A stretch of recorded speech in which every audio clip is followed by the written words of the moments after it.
You're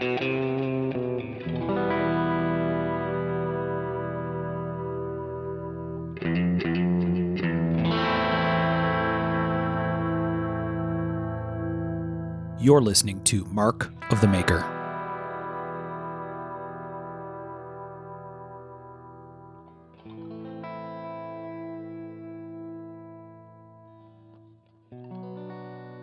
Hey everybody, I'm Mark Steiner and you're listening to Mark of the Maker. This is episode 101 of the show, and we have an excellent guest with us this time. It's been a minute since we did a guest show, so looking forward to diving into that. We have our usual complete crew here today. We have Mr. Michael Birch. Hear ye, hear ye. Nice, well said. Yeah. Oh, yeah. We have Mr. Sean Kendrick. Hey, hey. And we have Mr. Tom Crine. Hey, guys. Tom, what are the snacks today? I've got coffee, and then I've got halva. What? What? You guys don't know what that is? No. Like Halvalina? Well, I mean, I do, but I want the rest of the guys to know from you telling me. So halva is a sesame seed-based dessert, and it's kind of weird, but it's good. My grandparents had it when I was growing up always. It was always in the fridge, so I don't get it very often, and I saw it on Amazon and ordered some, and it's just like, I don't know, my kids think it's really weird, and they won't eat it. So that's a bonus. Anytime you can find something that that you like and your kids don't, or the wife doesn't, then you have snacks that nobody will eat. That's a winner. But it's one of those things that just kind of takes me straight back to my childhood. And I think it's like from India. I think it's an Indian dessert thing. And it's pretty cool. I've got cocoa and vanilla and pistachio. Oh, nice. So it's like a puddingy kind of texture? No, it's like sawdust. Really? Oh. Yeah. How do you eat it? Snort it? I mean, it's like a bar. Oh, okay. It's a pressed bar. Yeah, it's out of ground up sesame seeds. Okay. Yeah.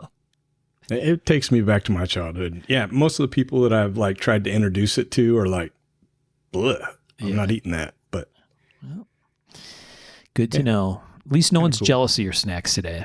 No, I'm good. Ben is. Give it a go. What's that? I give it a go. Yeah, sesame seeds. Nice. It's not bad. It's not. If you're doing keto, it's probably really good too because it's not very sweet. Yep. And it probably doesn't fit in the keto diet, but maybe if you're not doing a lot of sweet stuff. Ben is out eating ramen, and he's supposed to bring me ramen back. So snacks are. I may have to mute you guys in a little bit. We don't need any ramen slurping going on during the show.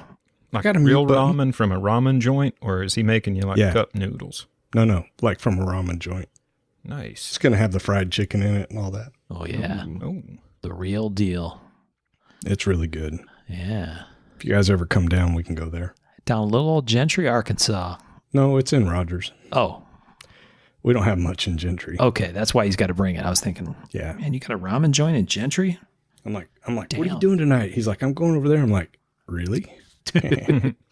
Do tell. Bring the old man back some food. Yes. Hook me up. Yeah. All right, let's get on with it. We need to thank our friends on Patreon, Patreon.com.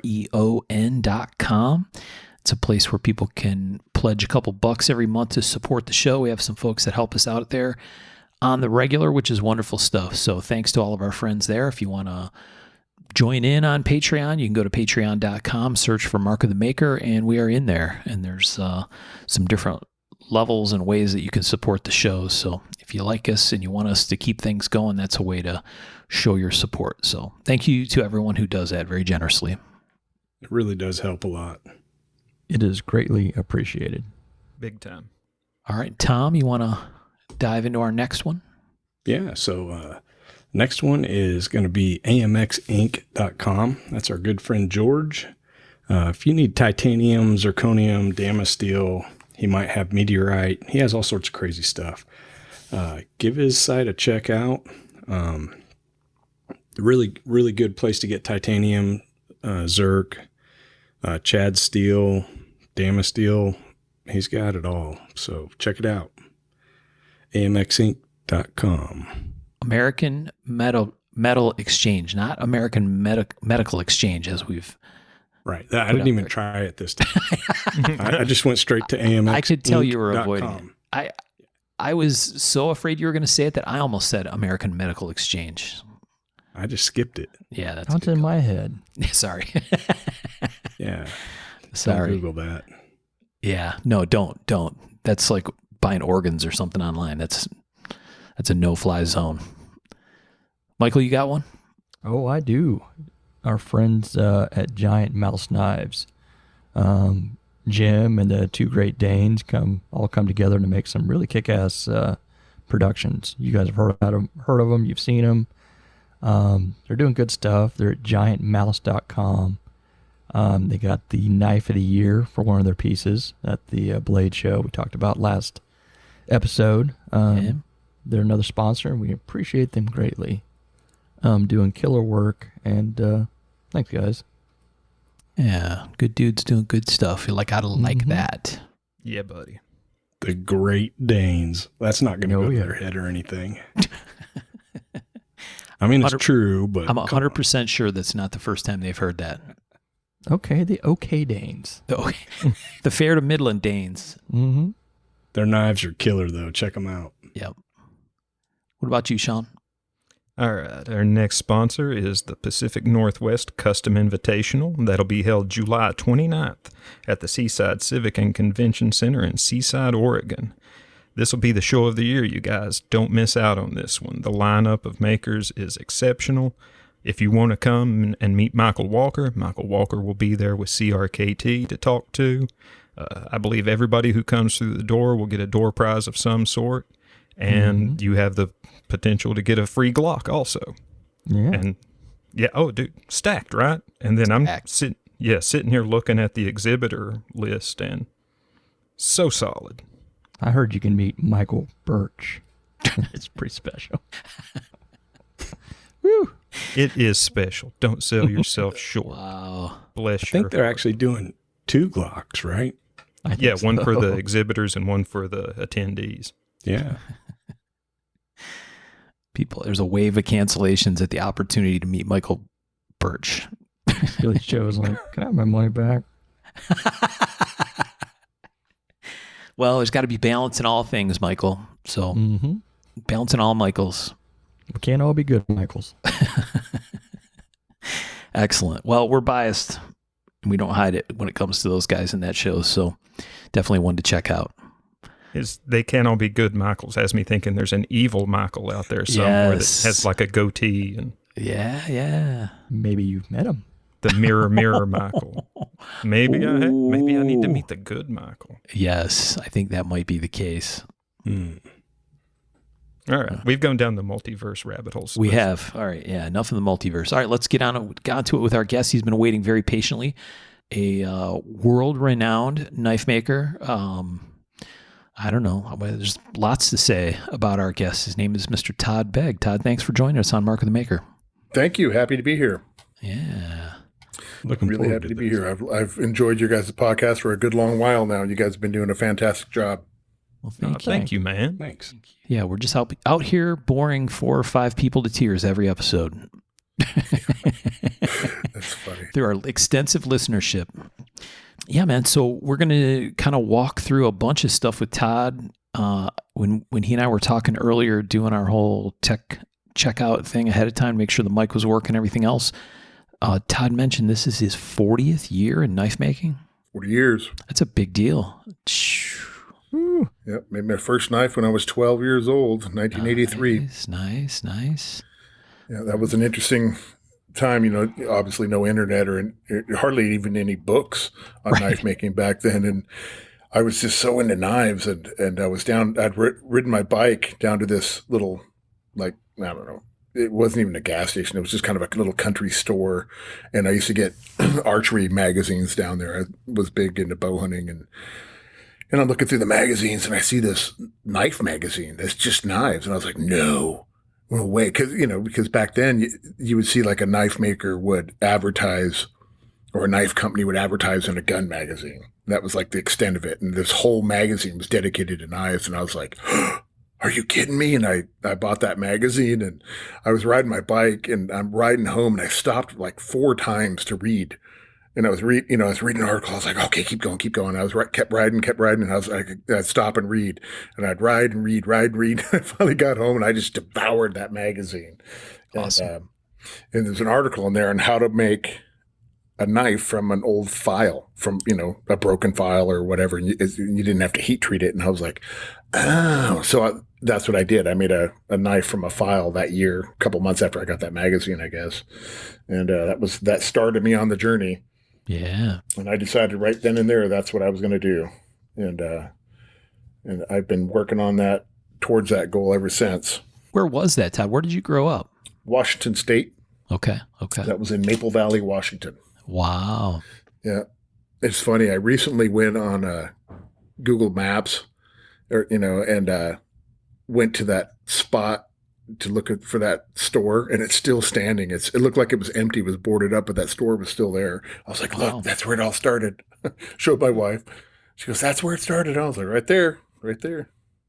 Yeah. Wow. Did you say it was a drugstore or Five and Dime or something? No, it was like a little grocery store in the middle of nowhere type place. And, but they had a real big magazine rack, and I used to go down there and get my gun and knife gun and archery magazines. And then that's when I discovered knife magazines. And at that time, I didn't even know about custom knife making. I just knew, knives were cool. And I saw that there were knife makers that did it at home. And I was like, oh, I'm doing that. That's what I'm doing right there. And I thought it was so cool. That's awesome. At least you got to know about the heat treat. My first one, about the same age, I had no idea that they needed that. And it made life pretty hard. Yeah, it does. Still does. Right. Yeah. Mm-hmm. So Washington State, it sounds like maybe a small town? It was Maple Valley, which is outside of Seattle, and Issaquah and those areas, Maple Valley, Kent, Renton, people from that area will know right where I'm talking about. But back in the 80s, it was kind of out in the boonies, Right. And it kind of still is, but it definitely was back then. So the outdoors and doing outdoor stuff sounds like it was your thing for sure. Yeah, it was definitely my thing. And so I was big into bow hunting, and we did bushcraft before. It was called bushcraft. We would go out, my brother and I, Robert, who's passed away, but him and we would go out in the woods with a bow and arrow, a lighter, a knife, and some tripwire, and we would spend the entire summer out there just surviving off the land, and that was what we were into. And we'd read a couple of books. One was called Roughing It Easy, and it was about kind of outdoor survival, and a couple of other survival books, and that's what we were into. And so we just telling my mom and dad, we're like, all right, we'll see you before school starts, and come back. And it was unbelievable. It was really, and we didn't know that it was such an odd experience to do that. We thought everybody kind of did stuff like that. And we would go out, and the fact that our parents let us do it, we'd come back all thin. I remember we would, we'd set traps, and we called it going on vacation, and we'd take turns going on our trap run to go check the traps. And, I remember coming back with a rabbit one time. And it was probably about a 5-mile circle, our trap line around our camp. And I'm coming back to camp, and I could smell bread cooking. I was like, and I thought it was my imagination because I was so hungry. I was like, that's got to be bread. That smells like bread. Maybe I just want bread. I don't know. But the closer I got, I was like, no, that's really bread. And so I got to the camp, and my brother Bobby had found an old coffee can somewhere out there, and there was wild wheat growing. And he sat there all day, and it wasn't really bread. It turned out to be a cracker-ish thing. But he sat there and ground this wheat on a couple of rocks, and he threw it with some salt and water in the bottom of this coffee can and cooked it. And it was like a 2-inch thick bread-like thing in the bottom of this can. But when I cooked this rabbit, we put the rabbit fat on top of that. Oh man, we thought we were kings. We're eating like kings. But yeah, we had knives and tomahawks and, everything. We were trying out everything we could back then. It was really cool. And but that's before there was like this bushcraft movement. It was just going in the woods and surviving and seeing what you could do, making shelters and fires and. Right. That's awesome. Yeah. What kind of knives were there? Time ago.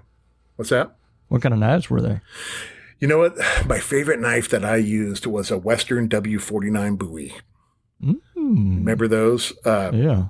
It just seemed to work just because I could use it for normal camp tasks, but I could use it like a machete or a hatchet too. And it seemed to work just perfect. And of course I had tons and tons of knives, and I'd probably always brought 4 or 5 with me each time we went out there.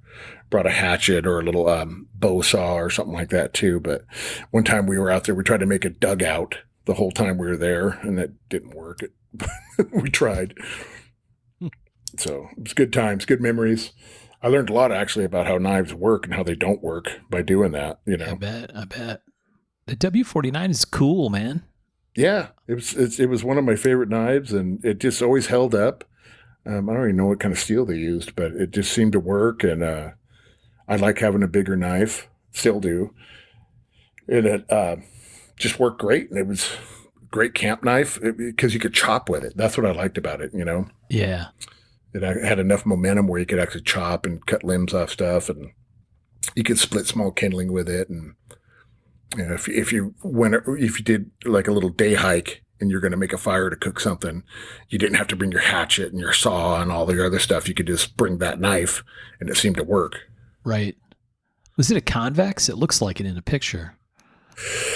I think they were flat ground back then. Yeah. Okay. Yeah, I think it's a flat saber. Okay. Yeah, kind of a flat saber grind, and it had like a rosewood handle and a brass guard, and Yeah. they were just, they were relatively inexpensive. But I think I bought that at a Coast to Coast Hardware, not too far from my house, and it was a hardware store. They used to sell those, and they sold, I think they sold Buck, they sold K-bars, and they sold, remember, what was that company? I think they were from Finland. It was had the ring lock, the little folders. And they were like a Puko. They looked like a Puko. I can't remember. Oh, you're talking about the, shoot. I just forgot the name of it. Yeah. Cold Steel did like a version of that knife too. Anyway. Opinel. Yep. Yeah, Opinel. Yep. Then they used to sell those at the hardware store. So we always had a couple of those. And those seemed to work pretty good for small stuff. That's real cool. It was good times. And, we were into bow hunting, and, did a lot of hunting and a lot of packing in and doing a week-long hunt, in the middle of nowhere. And of course there was no cell phone or anything like that back then. And we were just trusted to handle it. My parents knew we could, and we did, we'd go out there and handle that and come back with meat. And it was a lot of fun, That's awesome. I feel sorry for the young people today that don't get into that, on some level, Yeah. Yeah. Did your dad hunt? Did you guys get that from him? No, he didn't. He didn't. And, well, if I'm being honest, we actually kind of did that to get away from him for the summer. Yeah. It wasn't such a good scene around our house most of the time, and so we used some of that as an excuse just to get away from the house for 60 or 90 days or whatever we'd do. Right. But it was a lot of fun, and my appreciation of knives just developed. And when I was a kid, down the road, maybe 3 or 4 miles out in the middle of nowhere, there was this kind of a black powder rifle little shop that this guy had. It was called Buffalo Trading Post, and he had all kinds of knives in there that were made by local blacksmiths, throwing knives with leather handles on them. You remember those with the copper rivets that you see like at rendezvous? He had those. And we would ride our bikes down there and trade with him. I'd have a knife, and I was like, "Hey, you want to trade for that tomahawk?" He's like, and then he just kind of liked the fact that we were into that, and we both had muzzle loaders too, and so we go down there and buy our caps and black powder from him. And they got these 10, 12-year-old kids, and he's selling us black powder. And, but that's just the way it was back then. He knew we were actually into shooting and all that. And he's like, yeah. I was like, man, I really want one of those tomahawks, but I can't afford it. But I had this knife right here. And he's like, And I look back on it now, and he was just kind of, being cool with this, but he's like, let me see that. Let me think about it. He goes, I think if that knife, and maybe if you sweep the porch out in front of the store, right. I think it might be a fair deal. And I was like, you got a deal. And I'd shake his hand, and I'd go out there and start sweeping, and I'd be riding my bike back with that tomahawk all happy. But, it's funny, years decades later, I moved back to Washington after being in the Army and everything. And guess where's the first place I went? I went to Buffalo Trading Post, went around the corner to find it, and it was gone.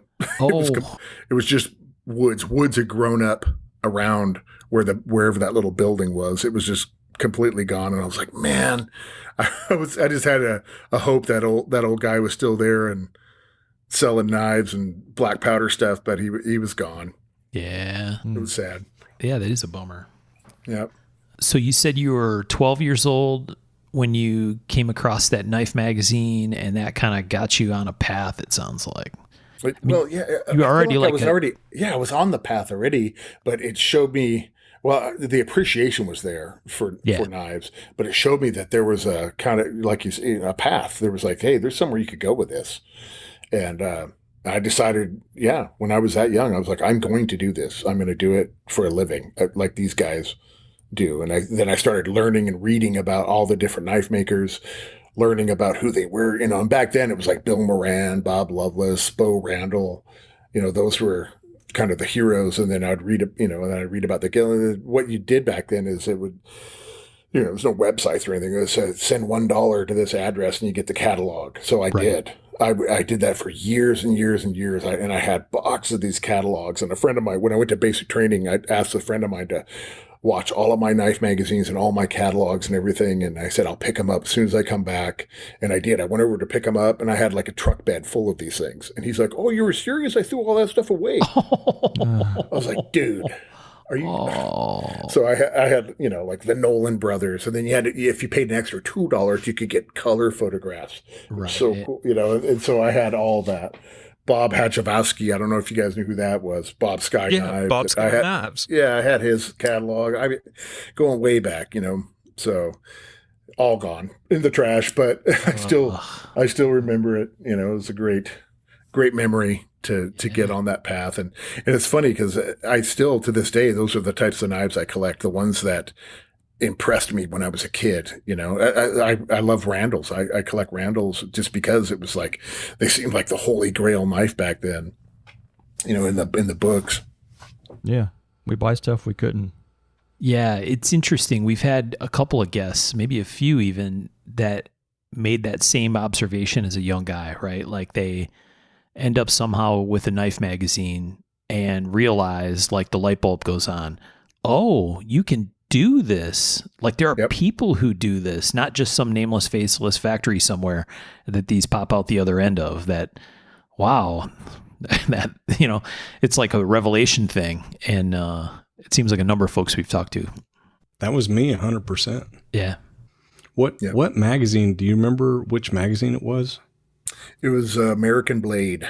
So it was a Blade magazine. That's cool. Yeah, it was back when it was called American Blade. Yeah.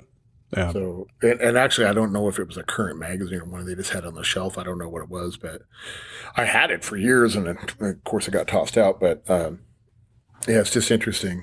And I was like that. I was like, wow, there's individuals doing this. And I remember reading the articles, and I saw, it's like, and I think it was Buster Wierensky, and he charged $800 for a Bowie knife.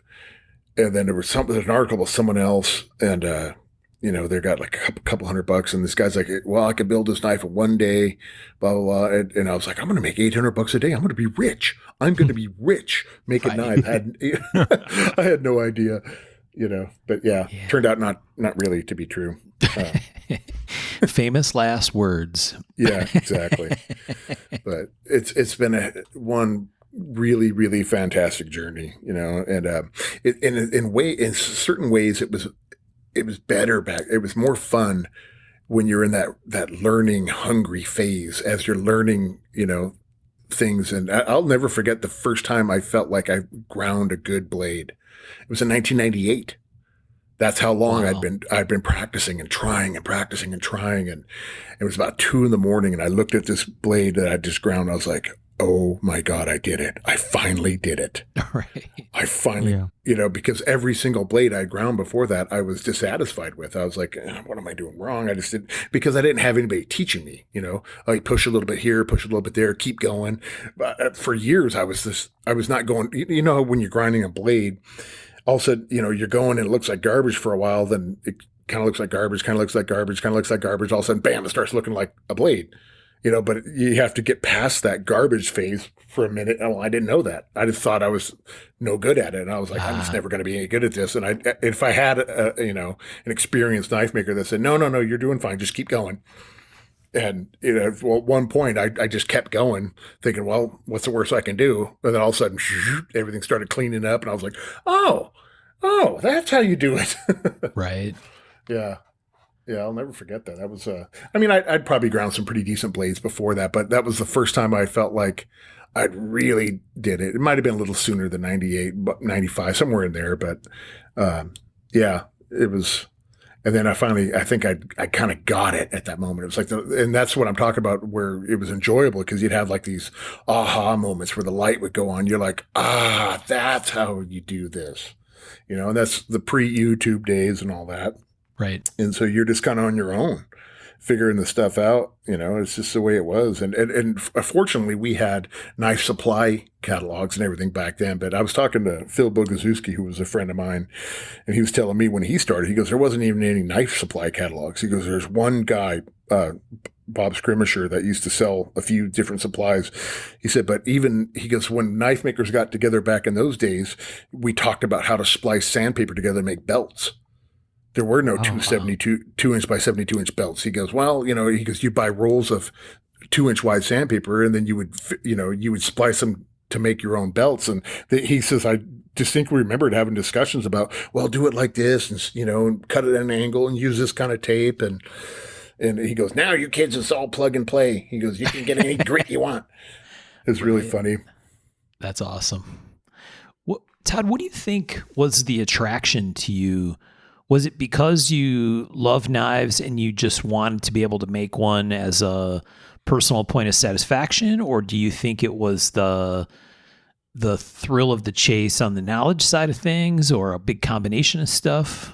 What was your motivation? Initially, my motivation was I thought I just loved knives and axes and swords. And I was really big into movies, Conan and all that. And I just thought edged weapons were just so cool. And I just, I was always trying to make, and before that I used to carve them out of wood. And so I was always trying to make some kind of cool weapon like that, spears. And then when I was like, wait a minute, I'm going to do this out of metal. I'm going to make them for real, of course, then that set me on the path, the craftsmanship and the art side of it. And then I discovered that when I first started, I didn't even know there was a craftsmanship or art path of it. It was just, I want to make something cool. I want to make a spear. I want to, I just thought they were always neat. I think there's something kind of instinctual with people in general and males, specifically when it comes to edged weapons. There's just something primal or instinctual, where you hold something, you just feel like safe or dangerous, or, you know what I mean? It's like, There's just something there. Even non-knife people, you hand them a knife, they're like, oh, wow. They kind of heft it and they're like, wow, look at me. They know, they just know that it's a weapon. They know that they're more dangerous with it, and, so there was a certain amount of that, I'm sure. And then, as I moved along in the path and then started meeting other knife makers, and I was like, okay, I'm going to do this, and I have to, I need to improve. And how do I improve? And and at the time, it was just the how-to articles, that's all it was. And then I would find, then I found the Knives annual books, and I look at that, and it was just like magic. I'm like, how do these guys do this? Look at those grinds. How do they even do that? And, but I set myself on a path. I'm like, I'm going to learn how to do that, and I'm going to get good at it, and I'm going to do it the best I can, and I'm never going to stop. So that was kind of my mindset at the time. Yeah. So 12 years old ish, right? Made your first one. Yep. I was 12 when I made the first one. And then, you kind of, I didn't go full time. So, oh, you eased into it. Okay, I got you. I eased into it, and I always, even the jobs I took, I was a cook for a long time before I went in the Army, and I used knives, and I study how the chef knives worked and why they worked, and what made a good one, what made a bad one, how to sharpen. I mean, by that point, I was already really, really good at sharpening, and I was already making sheaths, from an early age, because I learned how to do that from an article, and then I went in the Army and I was in recon, and I used knives a lot, and I learned what made a good combat knife. And so I did that for 11 years, and I got out and I had my GI Bill, and that, I hadn't done anything with it. And then that brother that I did all that camping and hunting and hiking with and everything, well, he passed away. And I was 24, he was 26 when that happened. And I just knew, I was like, okay, now it's time to really, really get serious with it. Bobby just showed me how short life really is. Yeah. And it was like a signal. It's like, dude, do it or get off the pot if you're going to do it. And so, I lived in Farmington, New Mexico at that time. And I went and got the catalog from the local college. It was called San Juan College. And they had a machinist program. And I was like, that's it. That's what I'm going to use my GI Bill on right there. And sure enough, I signed up, started going. And I went ahead and decided to go for the degree, the associate's degree. The instructor told me that most people just go for the certificate, just enough to get hired somewhere. But I decided to go. I had the GI Bill, so I was like, well, I'm just going to go for it. And I did. But by the second semester, my knives took a quantum leap in quality, because I learned, I was like, I didn't even know what I didn't know. I didn't know about flatness and, parallelism and, drills. I didn't know any of that. I just kind of went by feel and by eye. But now I measure. And then in machine shops, they have a saying. It says, if you don't measure, you don't know. It means you're just guessing, and then I was like, I don't have to guess at this anymore. I was learning actual ways to do it. And so, but even that, I was like a knife maker that became a machinist just to become a better knife maker. Right. So I worked as a machinist. I worked in the oil field down in New Mexico, and then I moved back to Washington State, and then I worked in aerospace, and I intentionally put myself in like real high technological. I made parts for the F-22 Raptors, and I did that on purpose just to learn the high tolerance thing. And then everything was in 6AL 4V titanium too. So I learned how to machine that. But everything I was doing, even the tools I was buying, it was all with an eye towards, at some point, I'm going to quit this and go full time with my knives. And so the tools I bought, I never bought tools that were like, that I knew I couldn't use on a knife, like a 12-inch micrometer. I always used a shop one. I always bought tools. My toolbox was full of stuff that would work for a knife maker's shop. Right. And everything, I did was with an eye towards that.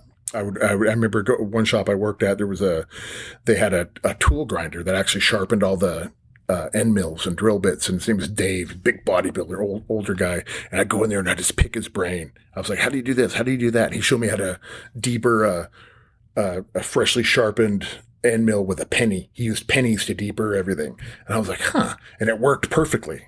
And, and it's just little things that I'd just pick it up. And then finally, at that point, I was on the USN, and that was a big deal, and the internet had come out and all that. And I had enough orders and enough of a following to go full time with it, which I thought, I was like, okay, I can do it. And that was in 2003 when I was finally able to do that. Oh, wow. Yeah. And I went full time, and I've been full time ever since.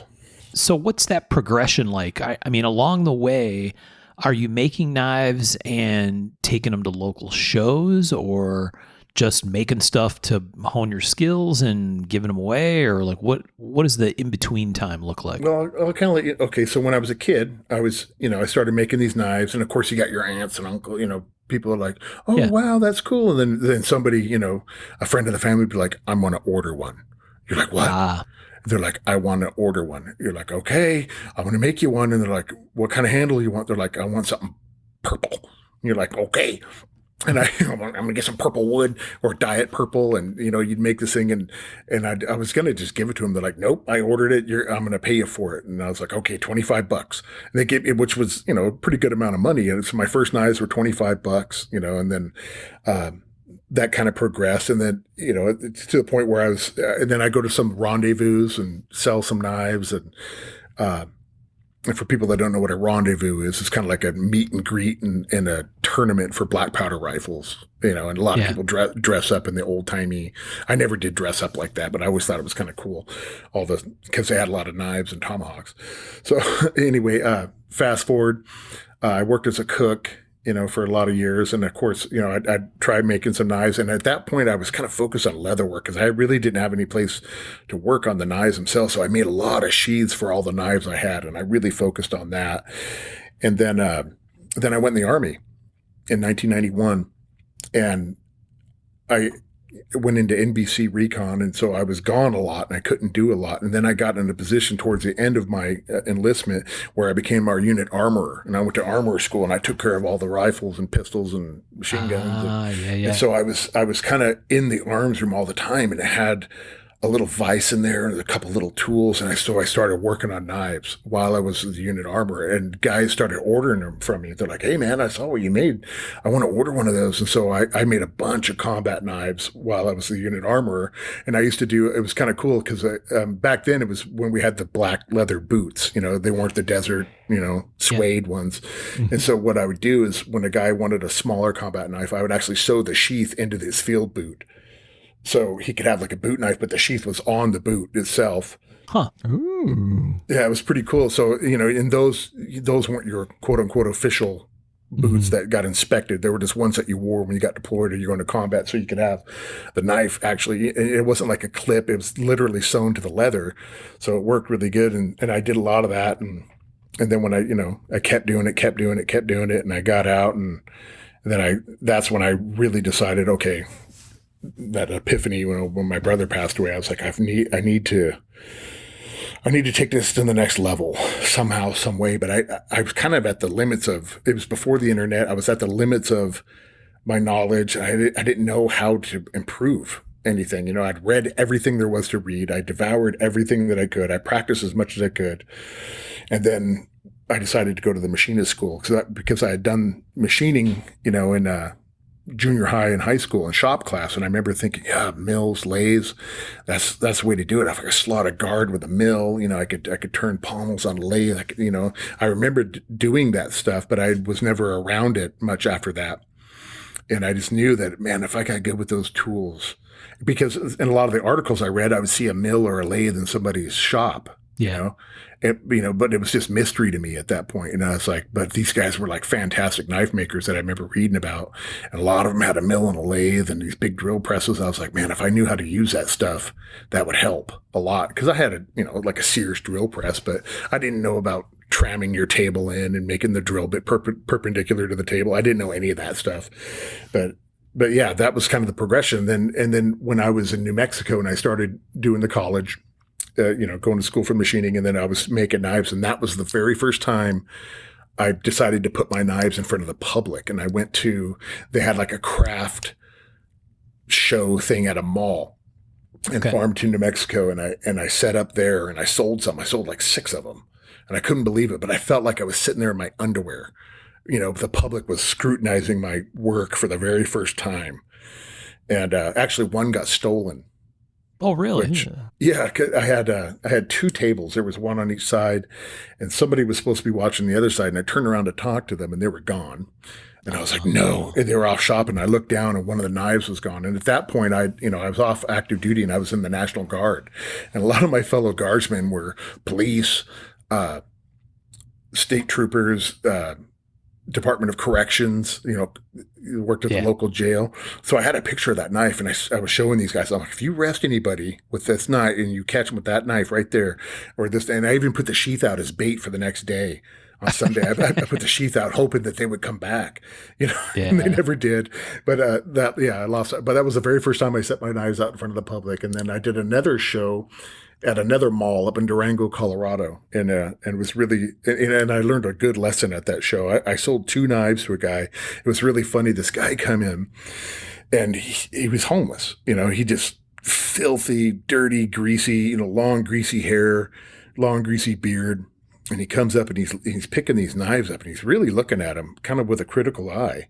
And I was just to the point I almost said, hey, buddy, put him down, type of the deal. And because I just thought he was a homeless guy that was maybe going to try to take off with one or something.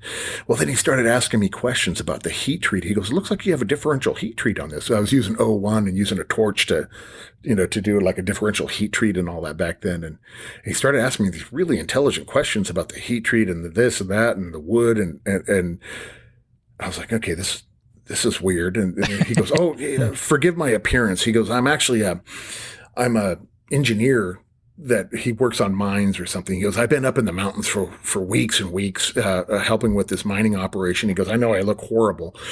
He goes, I'll take these 2 right here. And he went out to his car and he got his checkbook and bought 2 knives from me.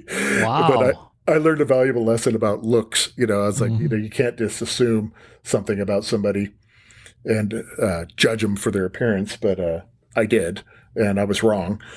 Right. But this guy, he thought it was really neat that I had done like this differential. He's like, I see this line. He goes, is the cutting edge hard and the back soft? I was like, yeah. I said, you know what that is? And he goes, yeah. He goes, that's actually really smart. He goes, I had never thought about that for a knife. Interesting. And he liked that idea. He'd never, but he could tell that's what it was, because I guess with mining tools, chisels or whatever, they'd done it that way. But yeah, so it's been a journey, that was back in the 90s when that happened, Yeah. When did you go to like an actual knife show for the first time? The very first knife show I went to was the Oregon Knife Collectors one. Okay. In Eugene. It was really cool because I went and I was going to set up and I brought a bunch of knives, and I went and I set up and I won Best New Maker. And I was so excited. And I've gotten a lot of awards and competitions and different stuff, but to this day, nothing compares to the feeling I got. Because, when I drove up, all the knife makers and stuff were in line on the outside of the building waiting for the doors to open. And as I'm driving up, I named almost everybody in that line. I knew who they were just by reading about them for years and years and years. I was like, that's Ed Fowler, that's Ed Caffrey, that's so-and-so, that's so-and-so, and I knew who, and I was so excited to be there. It's like meeting movie stars for me. Yeah. And I went in there and I was just, my hands were shaking and it was so cool. And I'd made this full integral push dagger with ivory inlays. And I did it on the Bridgeport, it was all, and it like had radiuses on one side of the handle and dovetails on the other side. And I was a machinist by then. I was working in aerospace. And so I pulled off some pretty tricky stuff, for a beginning knife maker. And I entered and I won. I'll never forget when they called my name. I was just like, no way. It was really validated, and I guess 3 years later I went full time. Yeah. So I became a full-time knife maker, 3 years after going to my first knife show. So. Right. And I may have been able to go full-time sooner than that, but that's when I finally decided to pull the trigger, and just do it, It's a big jump. It is a big jump. Yeah. Especially back then. Yeah. Yeah. It was a whole different deal. We just started with the forums and all that. There was Blade forums, Knife Talk, I think, Custom Guns and Knives. Those kind of came along later. There was a USN, and so you had some good support, and it was interesting. It's been interesting to see all that morph and develop, now with Instagram and all this stuff. It's just, it's a different world now. Yeah. Oh, yeah. Huge sea change over a number of years, right? Relatively short number of years, to be honest, right? Mm-hmm. From sending in a self-addressed stamped envelope for something to, full on tutorials on how to build a broadsword or whatever, right? Yeah. Walking your nose to tail through a massive project that otherwise would have been, how on earth did that happen, right? Like, how do you even do it? And it's funny because when I was younger and I'd read those tutorials in the Knife magazine, I just soaked it up. I mean, I would read it again and again and again and study all the photos and I derived so much enjoyment out of that. But now I look at something, as a how-to thing, and most of the time I just disagree with it, so right. I'm like, if you did this, maybe try that. And that's what I'm going on my head. I'm like, okay, that's kind of smart what he did there. But most, a good chunk of it I disagree with. And I'm like, and I remember thinking one time, I was like, man, I just don't enjoy that like I used to when I didn't know anything. It was more enjoyable. I got more out of it, But to this day, you still learn stuff. Like I remember watching a whole series of videos on how to make a metal sheath. I still haven't done it, but I was like, how do those guys do that? How do they actually do it? I kind of knew how they did it, but I've never really watched anybody do it. And I can't remember who made this series of videos, but I watched it and I was like, that's really cool. And I felt like I did when I was a kid reading the how-to articles in the magazine. Yeah. Just devouring every bit of it as much as I could. It's funny. I was good friends with Bob Lum, right? And he came to my shop up from Oregon to Washington, and he showed up with a notebook and a tape measure. Oh, really? Yeah. And I was like, huh, that's interesting. And the first thing he did, he started walking around and he's looking at my shop, and he's looking at the shelves. He's looking at this, he's looking at that, and he's measuring the height of my shelves. He's measuring in between the distance between my grinders, and almost like a, construction guy. I was like, huh. And he's writing everything down in this notebook. And he goes, yeah. He goes, well, I knew I'd get a couple knife making tips from you. He goes, but what interests me is how people put their shop together. Yeah. Because that's why I like visiting knife makers. And I had really high benches because I'm pretty tall, and I wanted to work up close to my chest so I didn't have to bend over like that. And he was like, huh. So he's like, what's a good height? And he's measuring it, and I was like, well, whatever it was, 42 inches or whatever. And then I had carpet on top of my bench, and because I'd learned that as a machinist, because I'd seen the machinists always, the tool and die maker guys always had a little, those carpet samples you can get. Yep. They always had a carpet sample on this little shelf, and they threw all their end mills and drills on that when they were working, so they wouldn't bang around and chatter together. Right. When they're moving their toolbox. And I was like, oh. And finally, I remember asking him, I'm like, what's with the carpet on everybody? He goes, so we don't chip up our tools. I was like, interesting. He goes, that, and when you throw something over there, it doesn't bounce and fall off. So I covered my bench tops with carpet for the same reason. And, I wouldn't scratch anything. And then if you drop a little screw, it tends to stay right there. And I learned stuff from him too, like using plastic gutter that you'd put on your rain gutter. You'd screw that to the front of your bench, and it catches 90% of whatever you drop in that little rain gutter in front of your bench. Oh, holy crap. I got to do that. It's awesome. It really works. It's going to fill up with like screwdrivers and stuff like that too. But Right. I cannot tell you how many times that piece of rain gutter saved me from going to the floor with a flashlight looking for a screw or something. Yeah. But I learned that Game from him, changer. and it's life-changing. That's right. Shit, dude. Yeah. Yeah. Much easier to take out a handful of screwdrivers out of the tray than go find that damn tiny screw somewhere. That's right. That's right. Use my gut. Yeah. Michael it's uses funny. his personal fortitude to hold those screws. Willpower. But I was a full-time knife maker before I had ever gone to a knife maker shop. Oh, really? Yeah, I had never gone to another knife maker shop. Well, no, I take that back. I went to one guy's shop. I take that back. I didn't get any real lessons for him. I went over there for critique. And that was and he was one of the instructors at the school I was going to, right? But he didn't teach the machinist course. He taught a gunsmithing class. Huh. His name was Norm Beckett. And he was, at the time, I thought his knives were just unbelievable. They were light years beyond what I was doing. And so what I would do is he told me where his house was, and I'd go over and I was kind of look at his shop and everything, but he was never like, hey, let's try this, let's try that. He was just like, wow, what do you got? And the reason I tell people this is because I want them to kind of have the same attitude I had towards this whole situation to improve yourself. The guy was a complete jerk. He was an absolute ass, and I knew it was going to be brutal. I mean, it was going to be a punch in the yam bag every time I went over there, and it was. And I'd show him a knife, and he's like, well, let's see what kind of garbage you brought me this time. I was like, all right, Norm, here you go. And this is what I'm working on, and I'm trying to do this and that. And he's like, oh, geez, you're failing miserably. He's like, look at this. That's too thick. That's off right there. He goes, and it was just going on. But then I'd be driving home just seething. But I was like, he's right. Damn it, he's right. But that was a real brutal way to kind of get critiqued, but there was nobody else. I didn't have anybody else to do it. But it would have been great if I had like a nice, kindly old uncle type guy that, that knew what he was doing, that would have brought me under his wing. But I was like, this is all you got, man. You're going to have to take this and run with it. And sure enough, I started improving after his critiques, and I went over there maybe 4 or 5 times, and I just couldn't take it anymore. I was like, okay, I think I'm on my way in.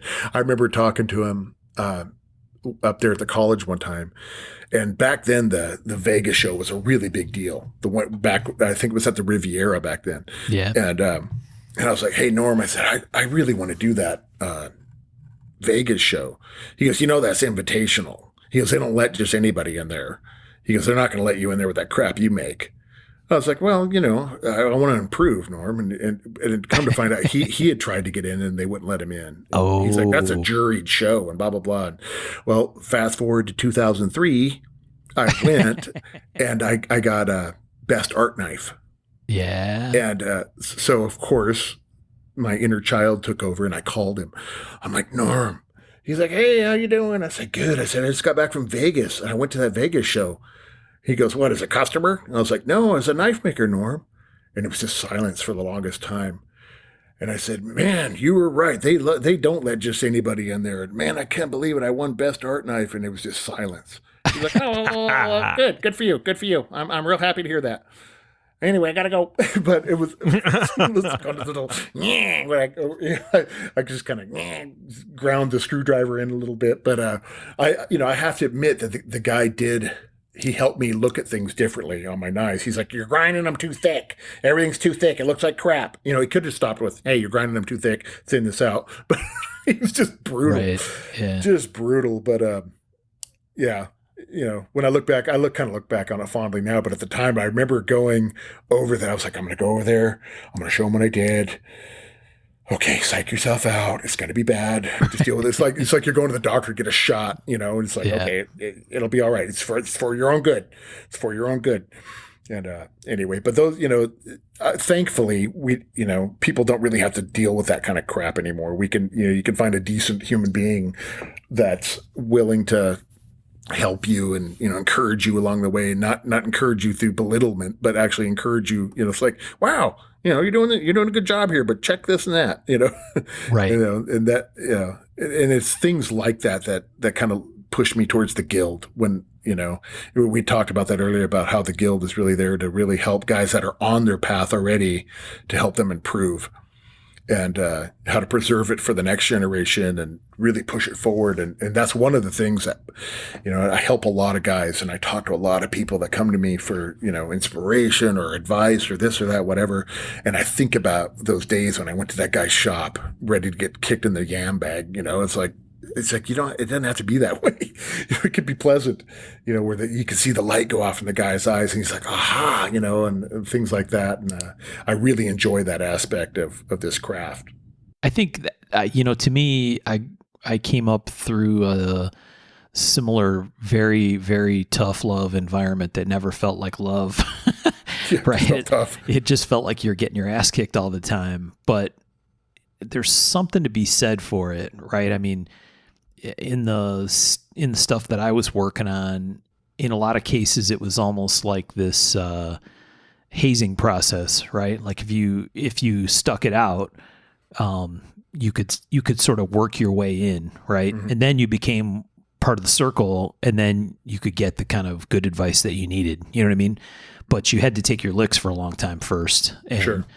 And I think, I don't know. I mean, yeah, I don't wish that on people, right? Like you said, it's okay to be a good human being and help people. At the same time, there's something to be said for having gotten your ass kicked for a while too. You know what I mean? Yeah. Like just, it kind of puts you in your place and maybe I think where you were going with it, right? You have to be willing to take, if you want feedback, you have to be willing to accept it, right? Even if it doesn't feel nice.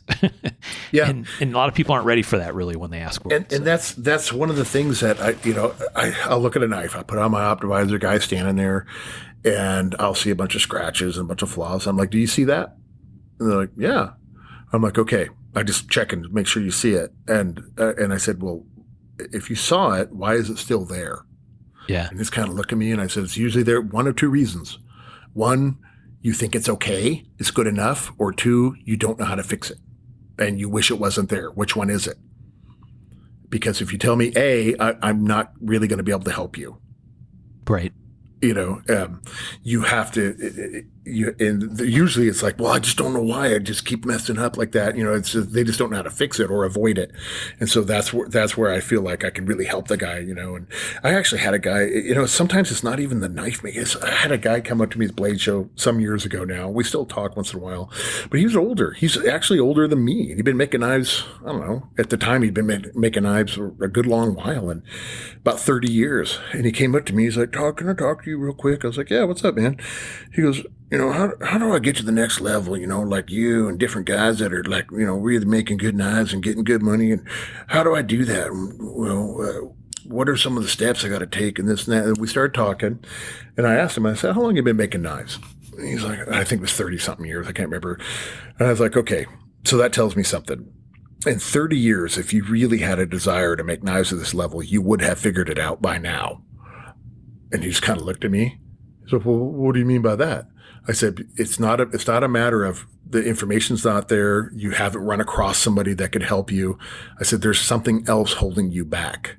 It's not the information. I said, you thought maybe you're going to walk up to me and I'm going to give you like magic information on how to make your knives better and get to the next level. I said, that information's been available to you for a long time.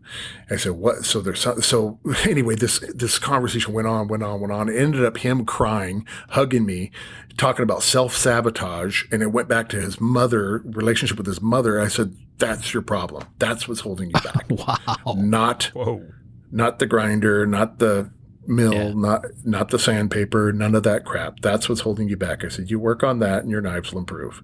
Right. And, that was 6 or 7 years ago, but at Blade, this last Blade, he came up and he's like, hey man, I still think about that conversation and man, that changed everything for me. And I really appreciate that, and so I helped him along his journey on that without even talking about knife making. Right. Because I knew that wasn't the problem. That's not his problem. Wasn't like a magic little piece of technology that would have helped him or something. You know what I mean? Yeah. There was something else holding him back. And and I sat there for about an hour and I helped him kind of dig and figure out what it was. Right. So what do these sessions cost? Like, Nothing. Bird Schwann's in Wednesday at 10 o'clock. Yeah.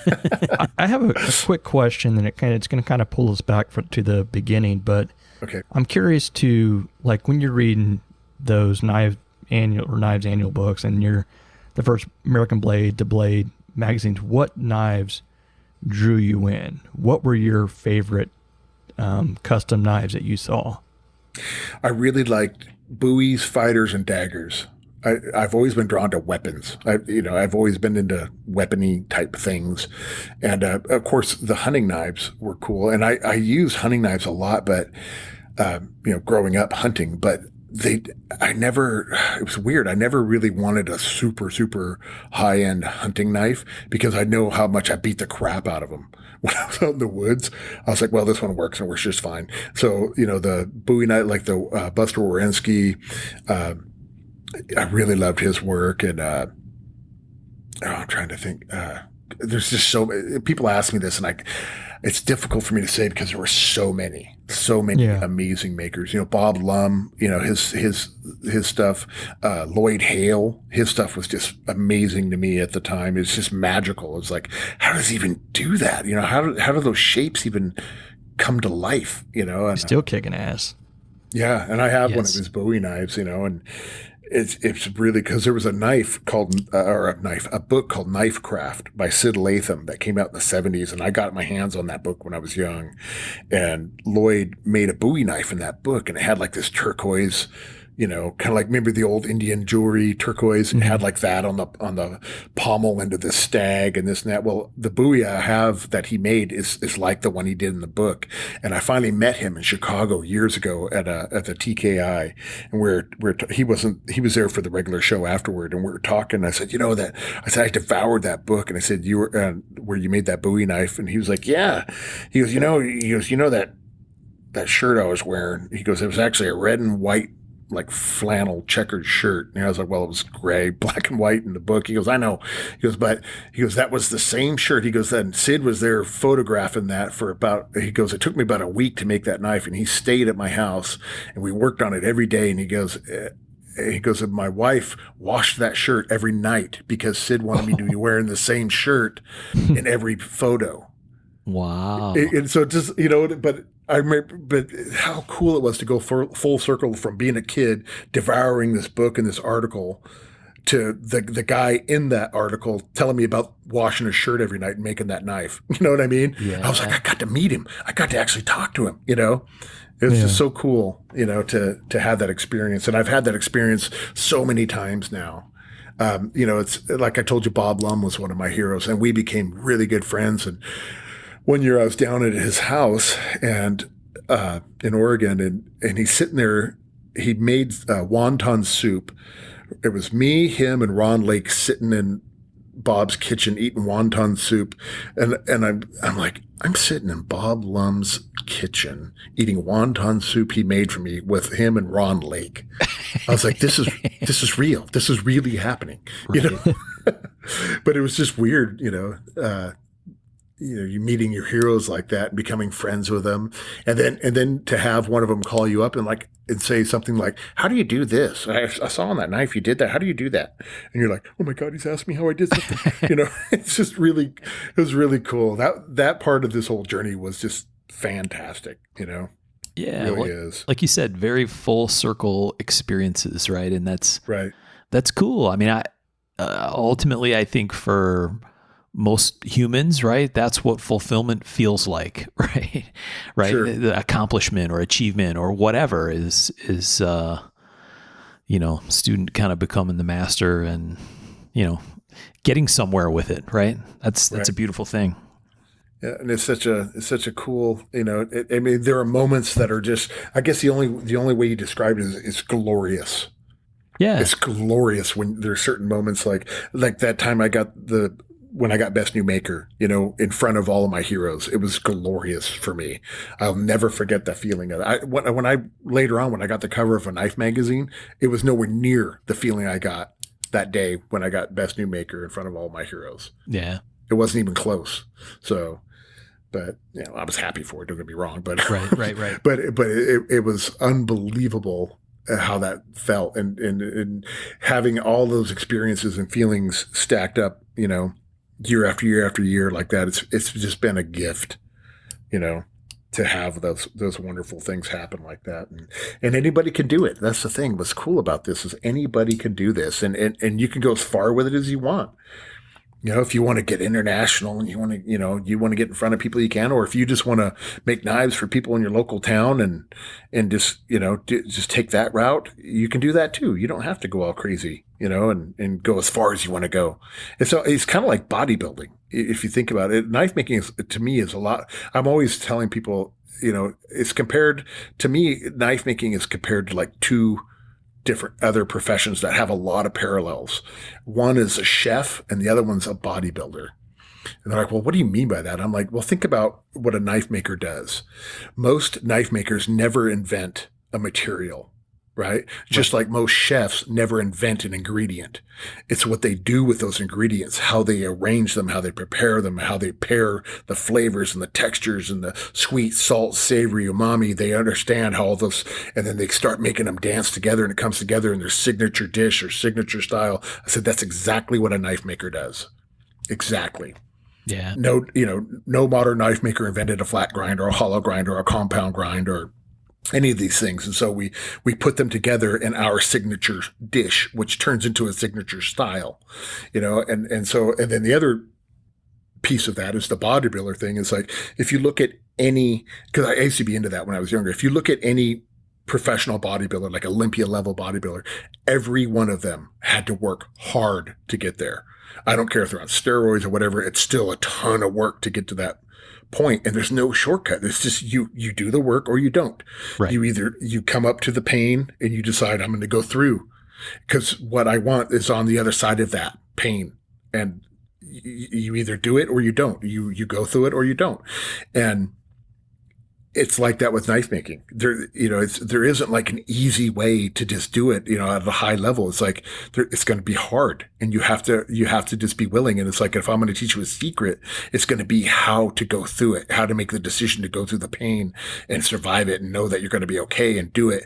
And then start to see results that will pay you back for your decision to go through the pain and make it worth it. Right. Mm. And so, I don't know if that's kind of hokey or what, but that's the way I look at it. I like the analogy. I especially like the chef one. I that makes sense to me.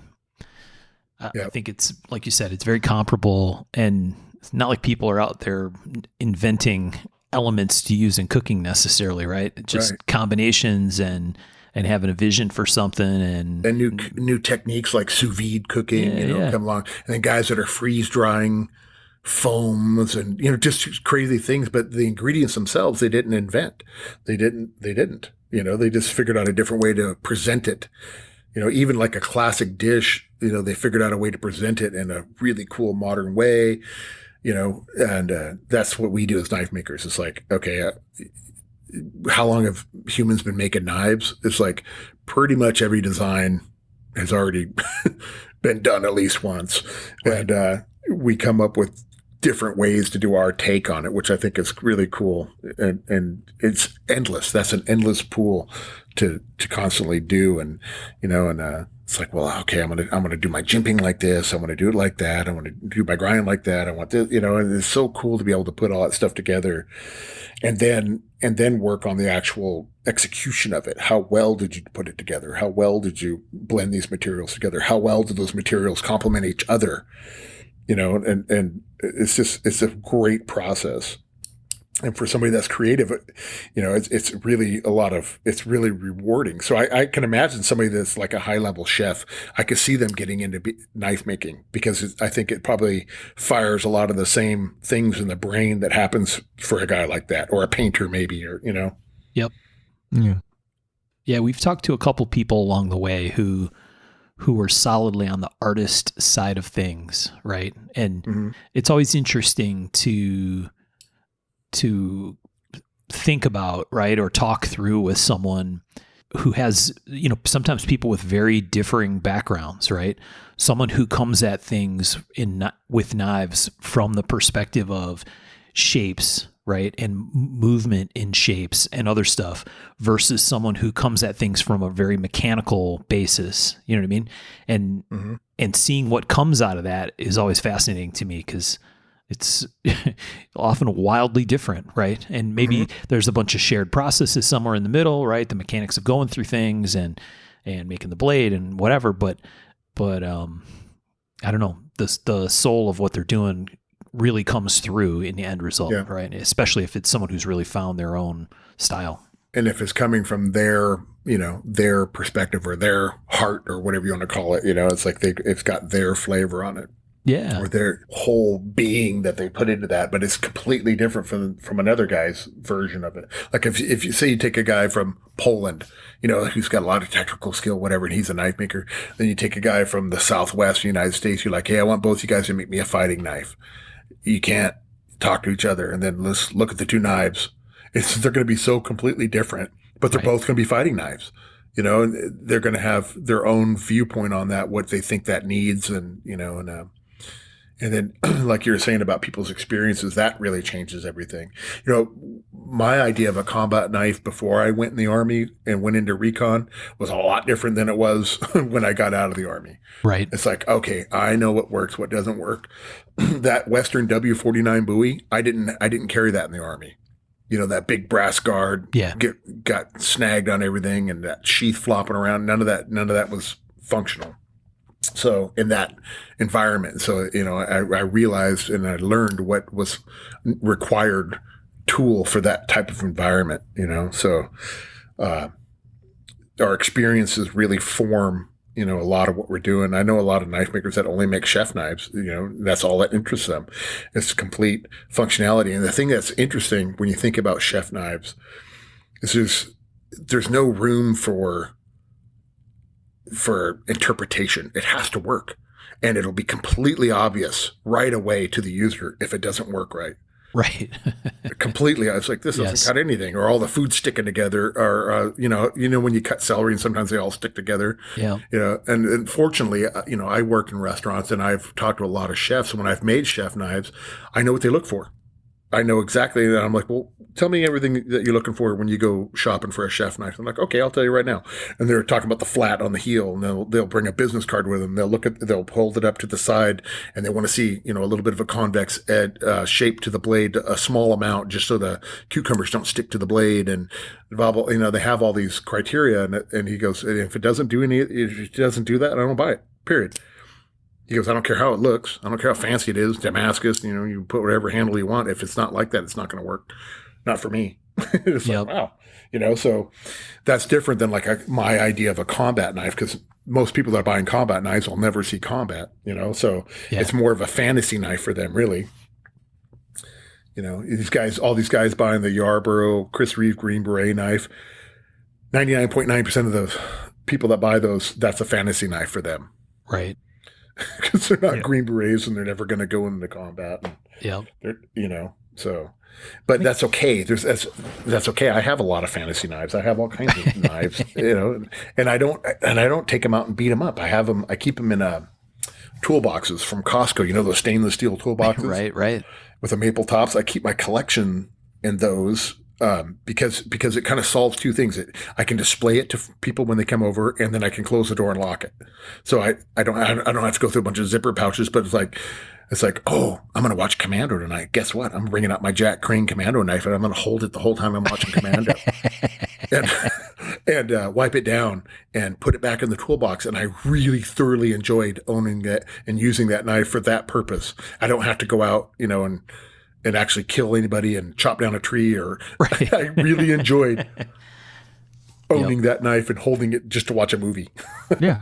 There's nothing wrong with that. We see too much about, no safe queens. I do whatever the hell I want with my knife. Right. Exactly. Horses for courses, right? I got lots of safe queens. Yeah. And it doesn't mean I enjoy owning it any less. I don't have to beat it up to enjoy it. Right. I also look at knives almost like hot rod cars.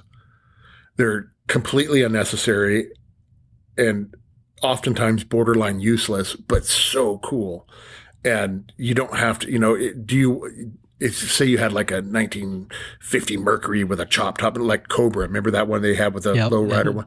Would that be your daily commuter? Probably not, but it'd still be really cool to have and drive around once in a while, And a lot of custom knives are like that to me. It's like they're hot rods. You don't have to go out and beat it up and use it every day and make it your everyday driver. You just take it out once a month for a little cruise and show it off, Yeah. Yeah. And I mean, that goes back to that whole thing about, people's appreciation for it and why they care, right? In some cases, like the chef guy, right? Pure tool. In some cases, I have some nice Japanese chef knives that I also just love them. Right? Mm-hmm. Yeah. I mean, we use them, but it's like, damn, this is a sweet knife, right? I can just even appreciate it for that. And oh, by the way, you can use it to make dinner. And it works beautifully. Exactly. Yeah. And that, I don't know, it's a huge continuum, really, right? And it is. It's awesome to see what different people take away from stuff or what they get into, and it's what's all so over the map. cool about this whole knife craft, and on the collecting side is there's room for every bit of what we just talked about. There's room for every part of that. I know people that only collect factory pocket knives from the 40s, and there's room for that guy too, or they only collect bayonets, that's it. That's all they collect, and that's all that interests them. And they've got hundreds of them, and they can tell you everything you want to know about any of the ally or enemy bayonets from any war, and blah, blah, blah. And it's cool too, Yeah. If you want to do that, go for it, So that's what's so cool about this. It doesn't just pigeonhole you into, you have to do this if you want to be in this craft or you want to be in this endeavor. No. There's room for everybody. I mean, you got all the forger guys that are turned on by the hammer and anvil thing. You got the high precision guys. I know one knife maker that makes high-end folders. He's never made a fixed blade in his life. He started with folders, and I was like, how come you never made a fixed blade just to learn or practice? He goes, they don't interest me. Never have. Yeah. Yeah. And I was like, well, that's interesting. He's only been interested in the mechanisms and things on folders. Right. That's it. So. Yeah. There's room for everything and everyone. Absolutely. Yeah. You know, you told me an interesting thing earlier. You were talking about Bob Lum, who we often speak of with great reverence in the show. But you talked about how he had these different size knives and kind of what all went into that. Can you share that story with the listeners? Because I think these guys will understand, but I think a lot of people who have any degree of appreciation for Bob's stuff, this might have gone right by them. You know what I mean? Right. So Bob was really interesting. He wouldn't quote unquote sell you on his knives. He didn't point out everything. He didn't point out all the features. That doesn't mean he didn't put a lot into him. He did. He agonized over the designs and agonized over every little detail on them. And so one of the things he did, and he explained to me, and I'd been a fan of his knives for years, decades before I met him. And then I didn't even know this about his knives until I met him. And then after that, when we became friends, then he told me, he's like, yeah, what I do.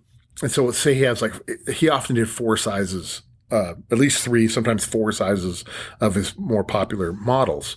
And with each smaller size, he would go to a smaller diameter grinding wheel and smaller pins and thinner bolsters. And so what his idea was, he wanted that knife, the big one, he wanted it to look like it shrunk. And so if it did shrink, the radius for the grinding wheel would shrink too, right? And so he wasn't like, a miniature maker where they get so obsessed on scale, but he wanted that look. So say his full size one, he used like a 14-inch grinding wheel. And then the next one down, he'd use a 10, then an 8, then a 5 on the small one. And once he told me that, I started looking at his knives. I was like, sure enough, I never noticed that. But what was cool was each one you saw, it looked right. It just looked proportional. There was something about it. I was like, man, that one, I really like this size, but that one looks just as good. Why does that one look so cool to me? I thought I would like the bigger one, or you know what I mean? And then finally I realized that's why they seemed so cool. Each size was so nice, and each size appeals to a collector, because if you like the big one, you're going to like the small one because it looks exactly the same, as far as the proportion of the radius and the pin diameters and everything. He would go to great lengths at doing that and making them look like that. Yeah. The pin diameter thing is fascinating. Yeah. Right. He told me a story detail. one time. He's like, he goes, this was years ago. And, Ron Lake lived in the same town in Eugene. And that's why he was over there having wonton soup with us that time. Anyway, they were close friends, and he was way behind on a knife show one time. And he called him up. He's like, Ron, can you help me, man? Can you help me? He's like, what do you need? He goes, can you just grind a few blades for me? He goes, I'm not going to make it. Do you think you could just rough grind out a few of these folder blades for me? He's like, yeah, all right. And he said he showed up and he didn't seem too happy about it. But he's like, what do you need? He goes, these 3 right here. Can you just rough grind them? I'll do all the finish work or whatever. Just bust them out for me. And it would really speed things up and help me. He's like, sure, buddy, I got you. He said he shows up about 3 or 4 days later. And not only are they ground, he goes, it's the most perfect satin finish on these blades that I've ever seen. He goes, He completely finished the blade. He goes, he even sharpened them. He goes, all I did was put my logo on it. He goes, now, he goes, so there's 3 folders out there. He goes, if you see the 3 that are probably the most perfectly ground ones, that might have been ones that Ron Lake did for me when I was in a pinch. I thought that was funny. That is funny. Yeah. Oh, fantastic. Yeah. But yeah, Bob was real good, and he was real big into continuing to learn. And he had done something. When I knew him, I was still kind of at that phase where I was wanting to try this, I want to try that, I want to try this. And we had a talk one time about it. And he said, well, your work will mature at some point. And I was like, well, what do you mean? He goes, you're going to settle into a style. You're going to settle into what becomes yours, and you're going to focus on it more. He goes, you're already doing that. He goes, but you'll do it even more. And he said, that's really important if you want to build a collector base. And he kind of explained that to me, and you can see that with his knives. He had a style.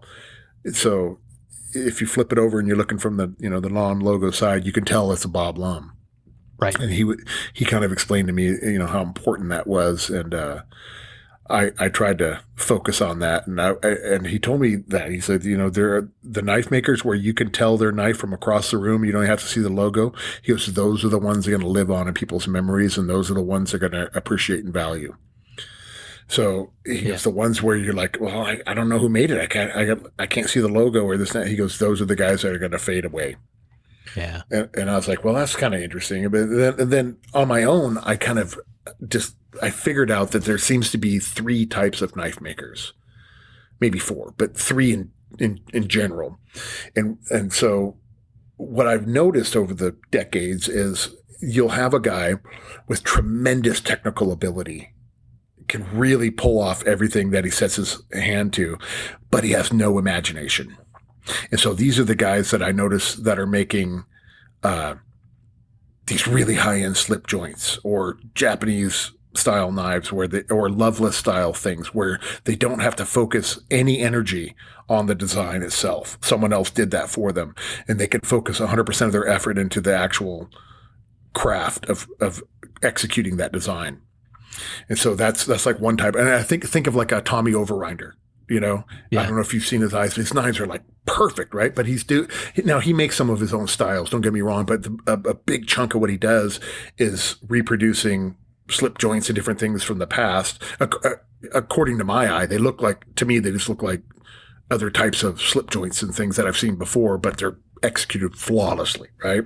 Really nice guy too. So that's one type of maker. Another type is going to be almost the opposite. He's going to have an absolutely fertile mind when it comes to design. Crazy good ideas, cool. It's like, wow, I never thought of that. Or the way he does stuff, just crazy, crazy good. But he's so focused on his ideas that he never really works on his execution. So you'll get these really fantastical designs and things that are executed, mediocre at best, and they're never brought to a super high level. And then the third one, in my opinion, is that, and the one that I've always striven to be, and the one that I felt like Bob was too, was the guy that had both. Yeah. Where you had your own vision and your own, way to do things, and you could pull it off. So that was what I always wanted to be, was that guy. I didn't want to be the guy that did reproductions. I didn't want to be the guy that did really cool stuff, but the execution never really caught up to the concept.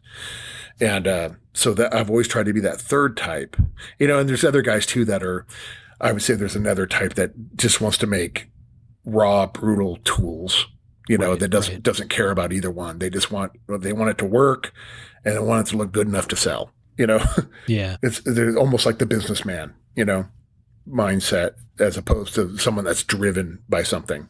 Right.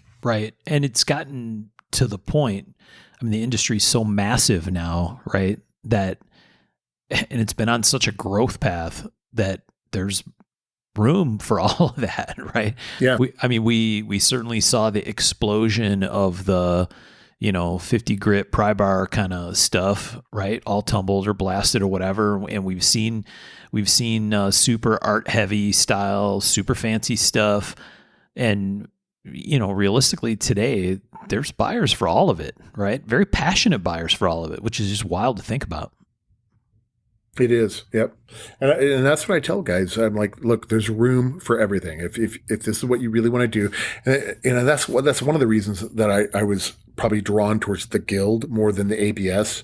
Whereas the ABS they're a little more stringent on your styles and your designs and how you do things. And if you showed up with a mirror polished hollow ground blade at the ABS, you probably wouldn't pass your test or whatever they do, But in the Guild, to me, they're a little more inclusive. They don't really care what you're passionate about as long as you're executing it properly or to a high level. That's I think why I was drawn to that, because I didn't want to make ABS style stuff. I'm not knocking them at all. It's like, that's their thing. And they were part of the Guild, and they broke away and focused on the forged blades. And that's why when some years ago, we went ahead and did like a reunion thing where we brought the ABS and the Guild back together at the very first venue that they ever set up in Kansas City, and we had the ABS and Guild back together after the long split.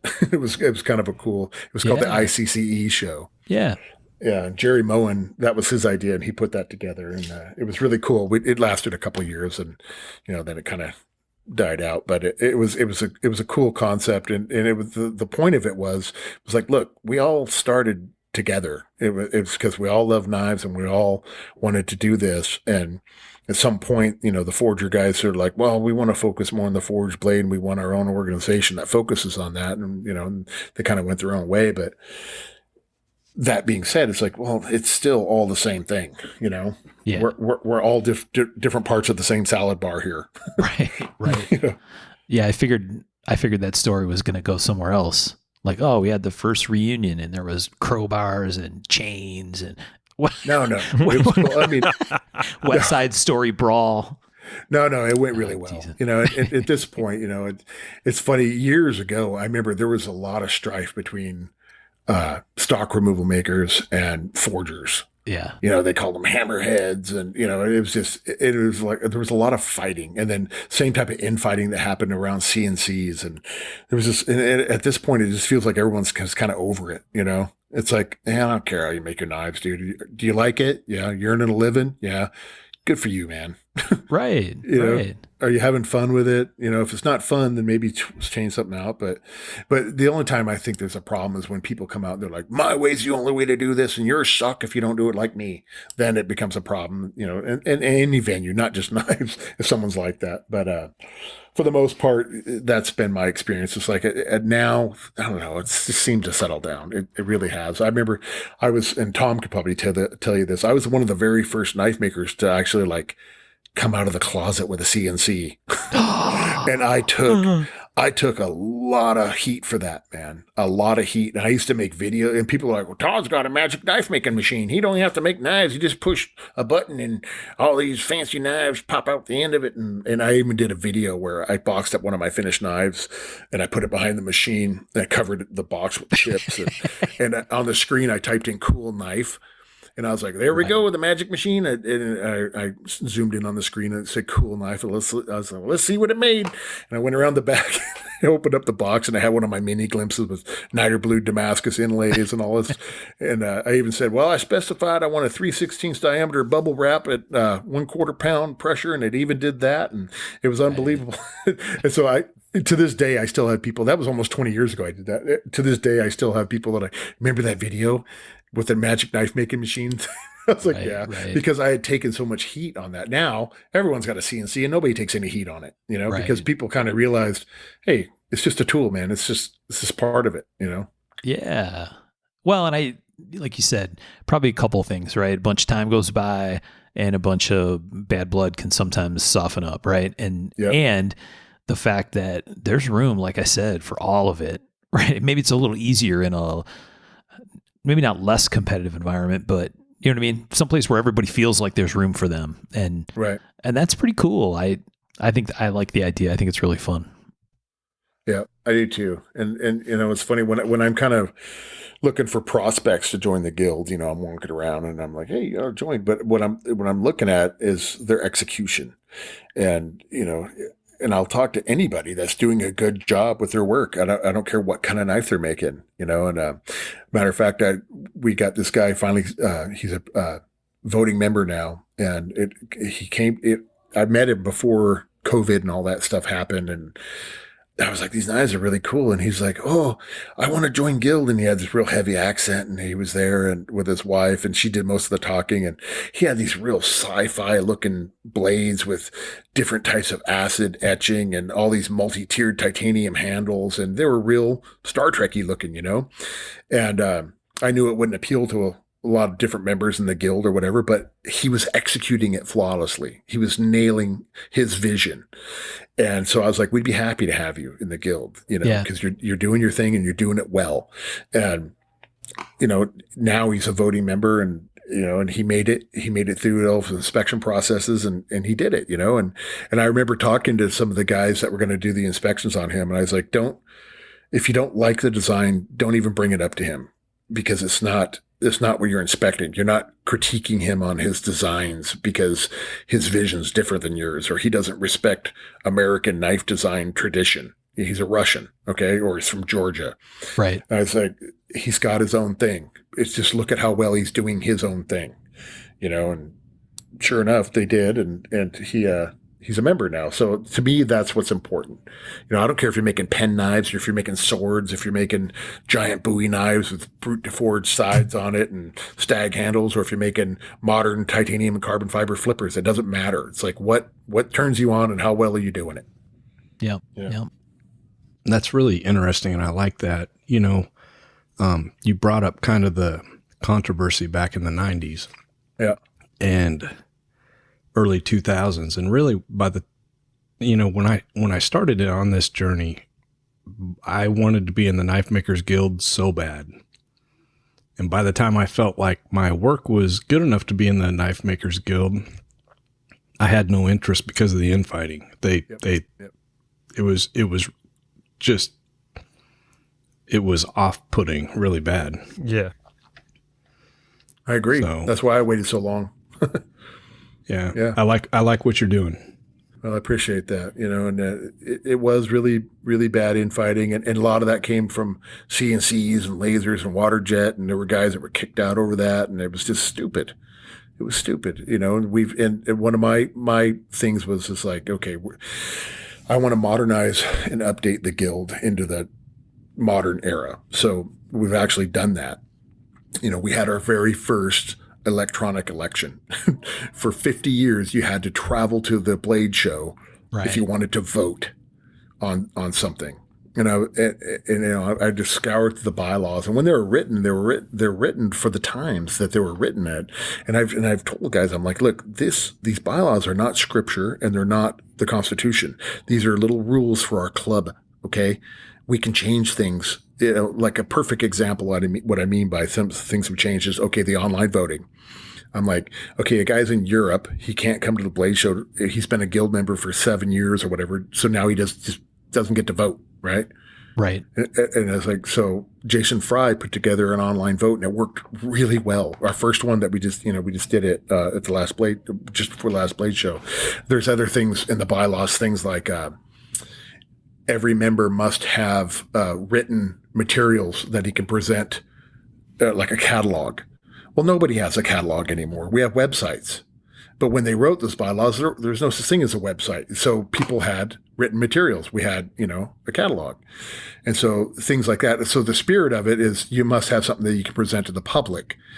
And so, we amended that and got rid of the written thing. And then there's all these things, about you must present in writing within 3 days and mailed and certified. And well, now we have email. So, it's just things like that to try to make it more updated and more appealing for the modern potential member.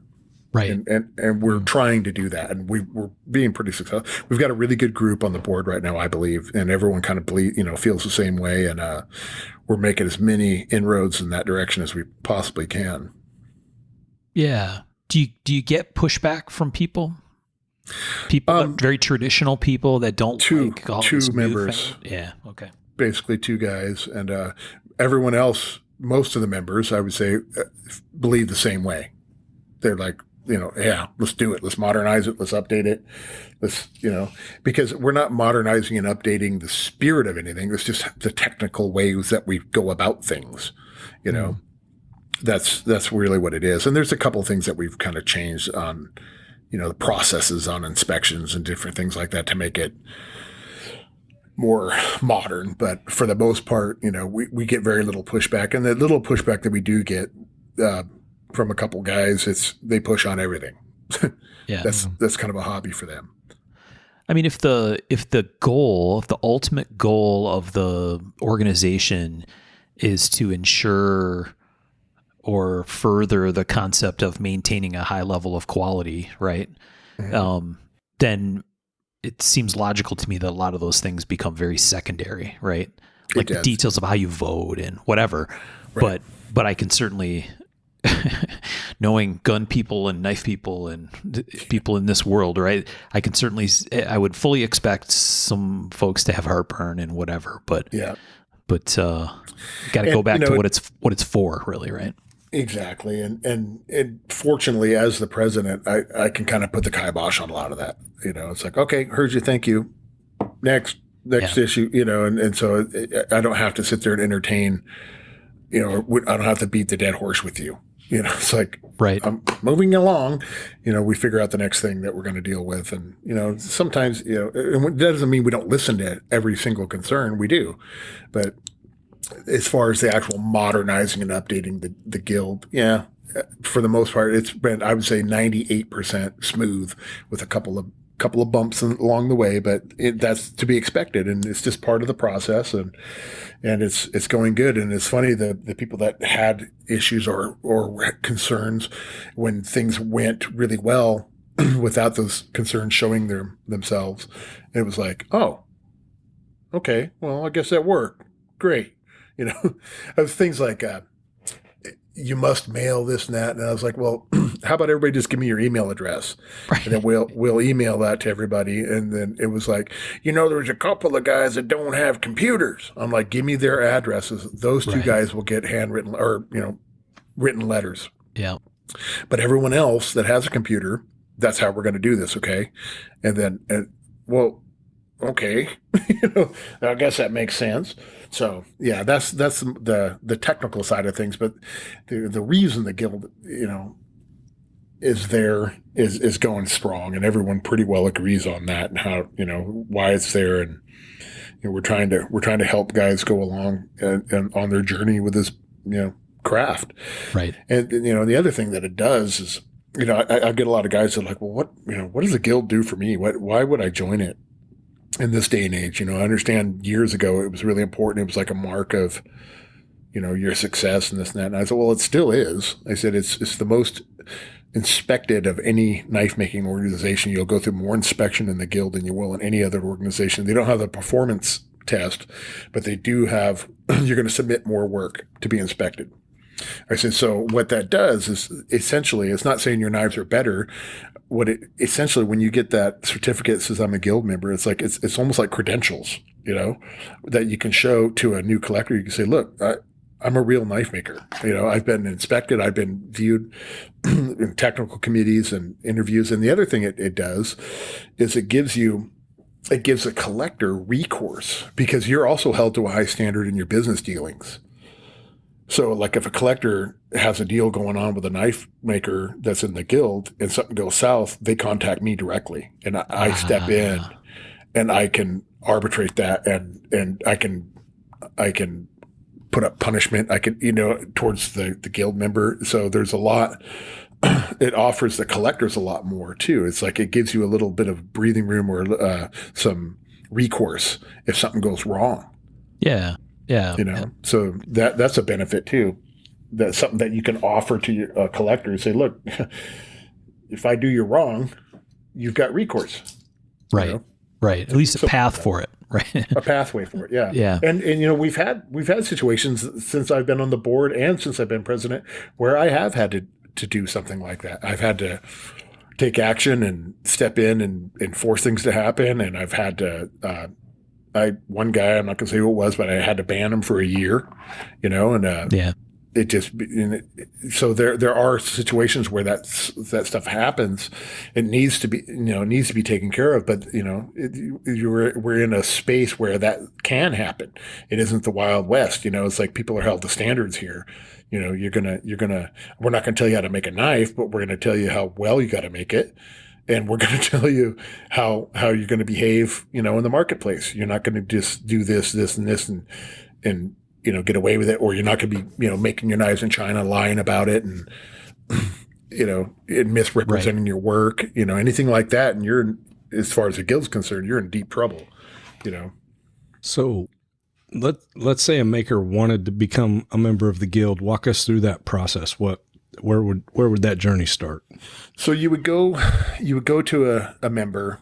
If you're doing good enough work, you're going to be approached by a member that's going to invite you. And so the way it works is you'll show some initial knives to some voting members that are going to kind of assess if you're ready even to start the application process, right? And then if they kind of agree, it's like, yeah, I think this guy's there. So we'll take you over and get you signed up as far as you'll start the application process. And then at the next show, you're going to bring 5 knives to be inspected by a technical committee. But, you're going to go through that initial little tabletop inspection to see if you're ready to do that. And I've had a lot of cases where where guys would come to me, hey, I want to join the guild. And I'm like, well, let me see your work. And I'll look at it real quick, and they're nowhere near ready. And, rather than shoot them down, I'll say, hey, I like what you're doing here. I said, before you apply, let's see you work on this, and this before you go start that application process, because I don't want them to apply and then get shot down. I just don't want that. It happens, but I don't want that to happen. So anyway, we make sure the guys are at a level where we think is going to pass his initial inspections. You're going to go through, and there's going to be a technical committee, and they're going to look at every one of your knives, and they're going to have a sheet of paper for each one, and they're going to write down every flaw that they see on that knife, everything wrong, and then you're going to have 2 years to work on it.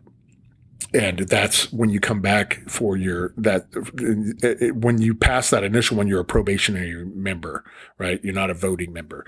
So 2 years passes, then you go and you submit 5 more knives for inspection, and they pull out those initial sheets of the problems you had with your knives, and they look to see that you corrected them. And in those 2 years, that's when you're supposed to, as a probationary member, you're supposed to access other makers that are there whose work you admire, whose work, they've obviously solved the problems you've had, and to get some help and some guidance from those guys on how to solve that. And so there are things that we're working on where, like, if you're an ABS Mastersmith, you're not going to have to go through that process. You just apply, submit your first 5 knives as a formality, and it's going to, you're in. You see what I mean? This is to kind of keep a guy that's on the right path on the path. When a guy's already a master level knife maker, and we just had a whole bunch of those join from South Africa. Some of these South African guys are just unbelievable, and they all joined. I think there was 4 of them at the Blaze show, 4 or 6, I can't remember, that joined, and it's like, okay, it was a foregone conclusion, and right. It was just, I was already a pretty good knife maker when I joined. And so, I passed my thing. I didn't have any deficiencies noted. And so, but I said, well, we could just put you through right now. I was like, well, I want to wait my 2 years just like everybody else, but even that, we've come up with some fast tracking for guys that are clearly, they don't need the work. They don't need to work on it. So there are cases like that. But it's not everybody. If a guy comes and he's marginal, but he's determined, it's like, okay, then we're going to have him do the 2-year thing. And I, we even had a guy that we let him through, and he was just so determined. He just was almost there, and they let him through with the caveat of, hey, if you don't fix this one problem you're having, we're going to have to pull you back out. Oh, I'll fix it. And he did. And I've approached guys at a show. I was at Nashville, and there was this guy, and I was with Bert Flanagan, he's on the board. And I said, well, look at this guy's work. I said, let's go talk to him about joining the guild. Someone over there. He was super honored that we approached him, and I was looking at, and I bring my Optivisor to every show, and I was looking at some of the flaws on it. And I kept looking back at him. He's like, I know. I said, okay. I said, well, we're going to have to do something about that. And the next day, he's like, I went and bought some sandpaper last night, and I was working in my room, and he was still sanding on this knife, kind of like on a bolster transition, whatever it was. I can't remember. And he sat there working on it at the show to show, how determined he was. And I was like, that's the kind of maker we want, that's willing to do that. And so he's a full voting member now. That's awesome. But that's the process, and it's nerve-wracking for some guys. It may be not as quite as nerve-wracking as the ABS. See those guys over there in the hallway vomiting and stuff, but but it's quite a process. And I think part of that might be because the ABS is. I think they're more stringent. Of course, I can't say this 100% for sure, but it seems like they're more stringent on their styles of knives. You got to make something that appeals to whoever's inspecting that. And if it doesn't appeal to them stylistically, you're in trouble. And I think that adds to a lot of the angst that these people are feeling.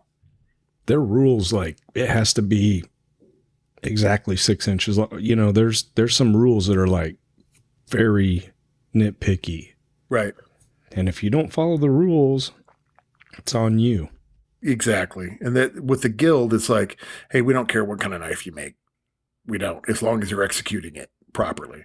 And there has been talk, actually, we've had talk about, well, maybe we should have some more demanding things where it's like, okay, I want to see a dagger. I want to see this. I want to see that. And, some of the guys are like, yeah, I want to see how well the guy could do a dagger grind and control these 4 bevels and the symmetry and this and that. And then I'm like, well, what if the guy has no interest in daggers and doesn't want to make daggers and is never going to make a dagger in his life? Why are we going to make him make a dagger? And they're like, well, that's a good point. Never thought of it that way. Like, why don't we let the guy make what he wants to make? Yeah. And then we just look and see if he's doing a good job of it.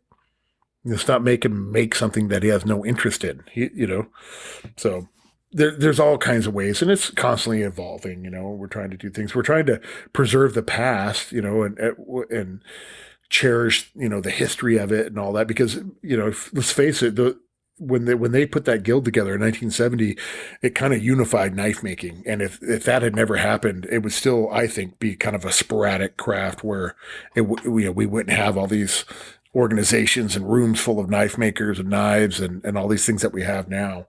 So I believe that we should honor that decision of those men that did that. And that's one of the reasons I'm part of it. But, it's also, it's a cool way to, what's that? It's because of Arkansas. Well, yeah. Thompson. No, it is. It's because A.G. Russell. Yep. Had a sharpening stone business, and he kind of pushed the Knife Makers Guild so he had a market. Yeah, I mean, he did. It's distilled down, but that's kind of where it came from. It did initially, and then, but as far as the knife makers themselves, they saw, I think, a value, and it's like, wow, we can kind of collect ourselves into one room and band together. And we can trade knowledge, because back then it was just there was no I still don't know anything. I don't even think there was any knife suppliers at all, and people were just 100% on their own, adrift out in this big ocean. And these guys are like, "Hey, we can get together and talk about how we do things, man. That'll be really valuable. It'd be really cool." I don't know that there was a lot of sharing back then. Well, I talked to some of those guys. Just talking to Bob Dozier.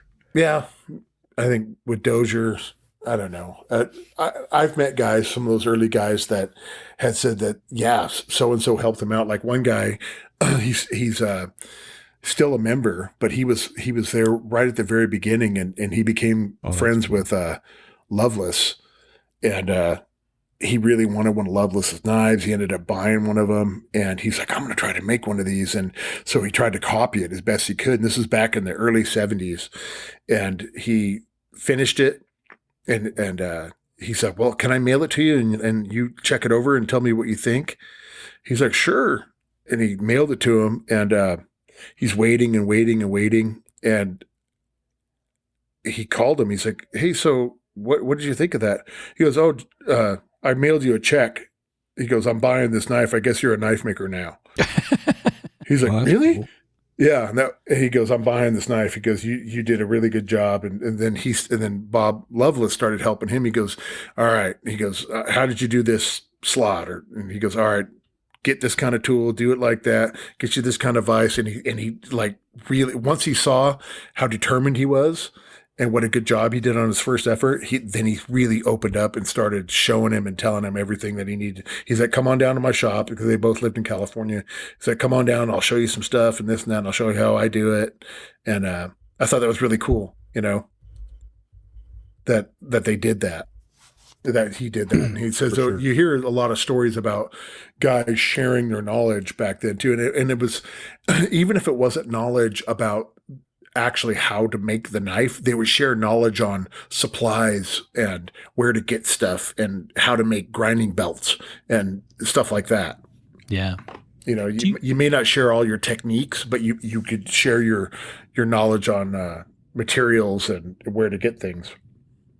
It seems like one of the good parts about these organizations, right, whether it's APS or the Guild, it seems like there's a pretty significant aspect of it that's focused on mentorship, right, and learning from someone.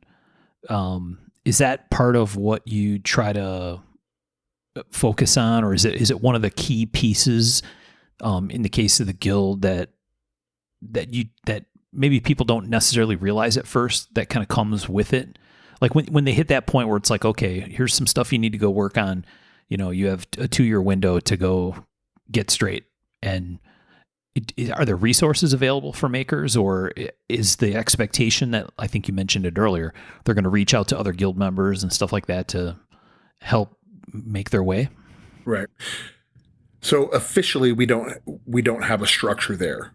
Yeah. Like, okay, you do this and you're this level for this long and you must do, like we were talking about earlier, it's like more structure. We don't have that. So it's an unofficial structure where it's like, hey, these guys are here to help you out. And so what we try to do is, if this new guy comes in and you see him struggling in an area, we'll actually talk about it. We're like, hey, you mind kind of taking him under your wing a little bit? You want to go talk to him a little bit about this or that?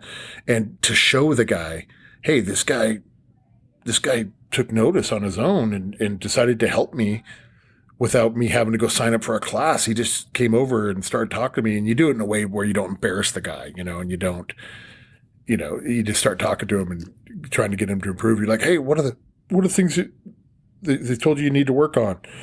Well, they said I need to work on this, and I could see that, and that's that. He's like, well, let me tell you how I solved that problem. I ran into that problem too 10 years ago, and this is how I fixed it. And you see what I mean? So there's a way to kind of go in there and start getting the guy on the right path. So it does a couple of things. It's not an official mentorship or an official class, but the guy's like, all of a sudden he just received all this help. Even unbidden help. It's like people just took an interest and came in and helped him. And it showed him the value of being in the Guild. It's like, wow, these guys are really helping me out. And they're making sure I get through the process. And, nobody wants to see you fall. Nobody wants to see you fail anything. So so to answer your question, no, there isn't like an official, hey, you're going to sign up, you're going to be an apprentice for this many years under this guy. And there is that structure isn't there. There could be something like that in the future, under a future president and board. Maybe they decide to go that direction one year. That's fine. And I think it's fine. And actually, honestly, I would love to see us offer more classes and things. That's one of the things that we're trying to work on, is to be able to offer more classes and where knife makers are like, hey, I'm going to, like with my polishing, it's like, I want to offer classes where guys can come over and learn how to do the mirror finish like I do it, and just different stuff like that. But honestly, most of us are full-time knife makers and we just don't have the time to do these classes. Yeah. We just don't. And there are some knife makers. So what we do is we've got Guild members that already offer classes on certain things, folder makers, and different things. And like John, Ranger Made Knives, Bob Ullman, he offers a folder class. So there's a lot of times when, a guy wants to learn some more finer techniques on folders, I'm like, get with Bob, check him out, man. He's got really good classes. Go check him out. But as far as like official Guild classes, we don't have that. And it's, I'd like to offer something that in the future, but we just don't have the resources to do that right now. Yeah. Yeah. I mean, even not a structured thing necessarily, but maybe like what you described, helping show potential members or, prospective members that there's a network of makers, right? That's part of I think the value of a circle of people that in this case are all executing the same craft. And maybe that helps open doors a little easier on, even a phone call, right? Or like, hey, here's a picture of this problem I'm having, Right. Do you have any ideas for me? And it doesn't have to be a class or an assigned mentorship or anything. Just being able to get those doors open, I think, seems like a huge deal. And there's a lot of value in when an individual submits themselves to this process and they're like, okay, I'm going to get inspected. I'm going to be judged. I'm going to be weighed. I'm going to be measured. They almost always will try their hardest to improve because nobody wants to be embarrassed. Nobody wants to fail. Right. And we actually, it's funny. It's something that I learned in the military too. It's like, okay, recon, Ranger, Special Forces, SEALs, Delta Force, all these different things. The reason those are cool to other guys is because they're hard. Right. And when you see a guy accomplish it, you have more respect for him. You're like, wow, he put himself out there. He submitted to the process and he did it, man. He did it. He took the pain. He took the criticism. He took everything and improved and honed himself into this soldier, you know? And so in a micro version of that, it's kind of like that in the guild too. If you show up, you know, and your skills are, I don't want to say marginal, but if you're not quite, you know, this master knife maker and you're like, I really want to be in the guild, by the end of that process, you will have improved. You will be a better knife maker just by default. You just will. And there's a benefit in that. That is, you know, it's almost like I remember when I decided to go full time, I was excited because I knew I was going to be making knives for many more hours a day. And I knew I was going to get better because of that. Yeah. And I just knew my knives were going to improve once I went full time, and it did. And so there's a process there. It's like, you know, it's like you want to get good at something, you know, sign up and go through the process of being inspected. Let that fear of failure force you to improve, and you will. You'll improve. Right. You know, it's almost a version of that. Like when I was in the military, it's like if I found a soldier that was weak in a subject like land navigation or something, guess what I made him do? I made him teach a class on it. I was like, hey, next Thursday, sergeant's time, you're teaching a class on land nav. What? And guess who studied his butt off all week so he didn't look like an idiot in front of everybody when he was teaching a class on land navigation? Right. And that's exactly what I did. I used that. It was like a fulcrum, like a fear fulcrum, because nobody wants to fail. Nobody wants to look bad. So there's a process there. It's kind of I guess it's a psychological process that happens. You know, it's like, all right, for sure. Once you commit to it and you're like, I'm going to do it. I'm going to do it. Then it's like, well, now I have to do it. I actually have to improve. And, you know, anyway, I think there's some value in that too. Yeah. There's a human being piece of it. That's like, you know, I think a lot of people, that structure helps, right? Because one, it helps make the path a little clearer, right? Like here's some stuff that you need to go work on. That's valuable on its own, right? Yep. And if you're someone who's trying to improve at something, right, that not everyone goes and takes guitar lessons, right? There's lots of great guitar players that never took a guitar lesson in their life, but there's a lot of people that find massive value in doing it, right? Because instead of just flailing around, oh, okay, well, here's an actual path to follow to get somewhere. And for people that works for, it makes a ton of sense, right? I mean, you know, here's an actual, not a cookbook necessarily, but here's what done looks like. And, you know, here's some places you need to work on to get closer to what done looks like. So exactly. You know, and we go back to that chef analysis thing too. It's like, well, I'm not going to tell you how to cook your dish, but your dish has to have chicken in it and the chicken's got to be cooked. However you decide to do that, it's up to you. Right. But, we want cooked chicken in this dish, you know what I mean? and not overcooked, not burnt, and not raw. So however you decide to do that, that's up to you, but it's gotta be in the dish. Right. You know, so yeah, it kind of puts that guy in that situation. It's like, hey, you're going to make a good knife if you want to be in this club. And, right. I don't care how you make it, but you know, if you're struggling with something, find somebody that does a really good job of it and ask them how they do it and maybe take a few bits of that. You don't have to do exactly like they do it, but there's a big, like when I inspect a knife, I look at it and I see the flaw, and I've been doing this so long, I know why the flaw is there. Right. I know what part of the process when they're, and I've even inspected knives and I can say, you're left-handed, aren't you? Yeah. It's like, I can tell. And they're like, well, how do you tell? And I'll show them. And I say, because your right hand, your strong hand, you're doing this, or then your weak hand, you're doing this. See how the point comes in on this side and it's perfectly in line here. And they're like, I never noticed that before. And I'm like, well, the collectors do, and I'll bring them through this whole process. And then to me, it's like, there's very little value in just pointing out flaws. Like, this sucks, that sucks, fix that, fix this, fix that. And so where I try to do it is I'm like, okay, this, and this is off. And here's why I think you're doing it. You're doing this before that. If you do that, if you sand this, after you sand that, this will come out straight. And then when you come off the platen, it won't wobble and put a facet on the end of your, at the end of your bolster on your blade. And they're like, oh, that is how I do it. And I'm like, I know. And the reason I know that's because that's how I did it. And then I got tired of that and I wanted it better. And I figured out another way. And I said, this is the way I figured it out. Maybe you could try that and see if it works for you. If not, now you at least know what the problem is and which direction to go to fix it. Yeah. Yep. So, yeah. It's an interesting thing. I think probably all of us talking tonight have had the experience of being a mentor in that kind of situation, right? And it's hugely rewarding, right? I mean, it's really rewarding to have someone kind of lean over and help you, right? That's wonderful.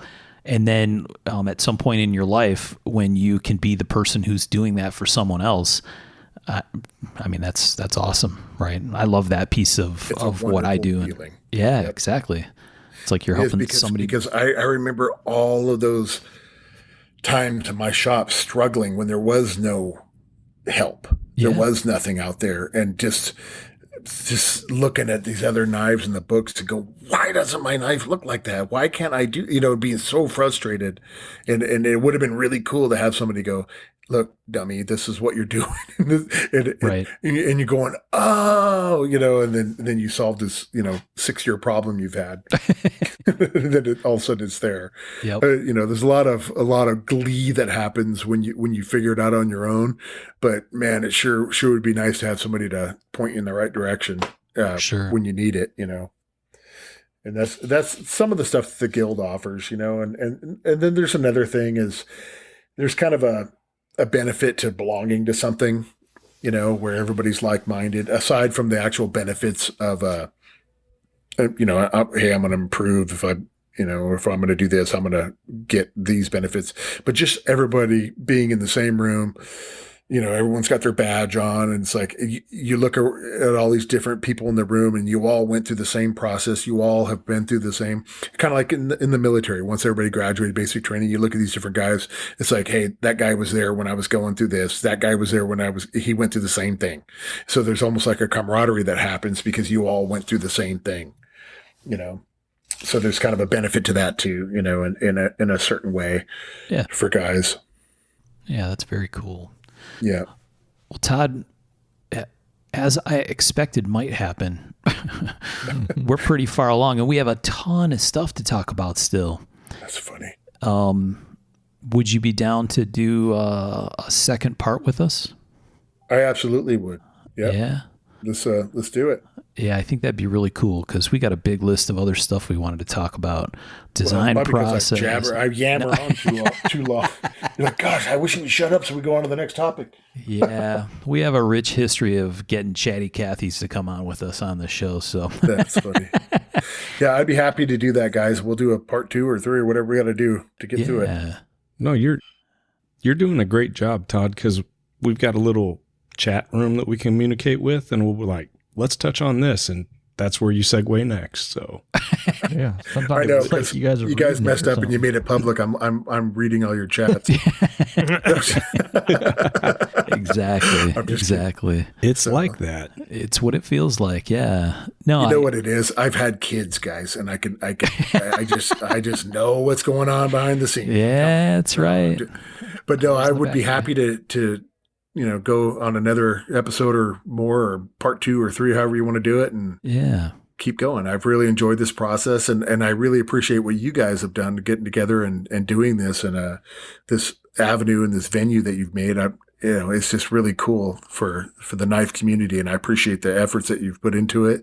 And I appreciate all that you guys do. So, to me, it's an honor to sit here and share things with you guys. And I look forward to, talking with you guys more. And I just appreciate it. I think it's cool what you guys are doing. Well, thank you. We appreciate that. It's like what we talked about at Blade Show, Todd. We oftentimes we work in our own shops and we don't talk to each other. We don't reach out, and it's like, we have this awesome shared history and passion, and yeah, we just kind of live in our own little world. So yeah, we appreciate you coming on and talking with us. My pleasure. Yeah, it's a cool thing, guys. So let me know when you want to get together again, and we'll absolutely do it. Yeah. Well, we'll definitely do it sometime soon. We can pick up, and like I said, we got a big list of stuff we wanted to talk with you about. So we'll reconvene. So before we wrap it up, let's thank our patrons again for all of your support, and George at AMX, and the guys at Giant Mouse, and Billy and Nick in the Pacific Northwest show. All these guys stick with us and keep this thing moving for us. So we will be back with Todd, I guess. We'll try to do a part 2. So we'll get one recorded sometime soon and have that one as a follow-up and keep the conversation going. Thanks for some shout out. I'm going to give a shout out to Ben for bringing me ramen. Oh yeah. Your son came through in spades. The picture looked tasty. Ramen. Also, one of our collector friends passed away, correct? Yep. Yep. Stephen Purdy. I don't think I knew him, but I know of him. Yeah. Very nice guy. Kind of a collector's collector. That's what I was going to say. Yeah. Someone who I think many that knew him had some very nice conversations with, and someone who had a true enthusiasm for it all. And definitely a significant loss for the community. Oh, sorry to hear Rest that. in peace. Yeah, Steve was. One quick thing is, on the Friday, I'm driving up to Oklahoma to pick up a knife collection that was donated by a gentleman that passed away. And in his will, he said, I want the Knife Makers Guild to have all my knives. Oh, wow. And he's got a lot of stuff from the 70s and 80s and, just really cool pieces, guild members' knives. And we were contacted by his brother and said, hey, this is in my brother's will. He wants all these knives to be donated to the guild. And we have a big collection of guild members' knives in a museum in Alabama. So I'm going to drive up there and get them. And, maybe I'll do a story about that and post it. It's really cool that the guy did that. So, there's some passionate collectors out there. Absolutely. Really Yeah. Yeah. Just like guys putting their lives into making stuff, a ton of people with a ton of time and love invested in, the collecting side of it too. So yeah, Well, absolutely. they make it possible to do what we do. exactly. Yeah. Right. Yep. All right. Well, rest in peace, Steve. Todd, thanks again for joining us, and we'll talk again really soon. Absolutely. My pleasure, guys. Todd. All right. All right. Thank you. Thanks everybody for listening. We'll talk to you next time. Thanks, folks, and rest in peace, Steve.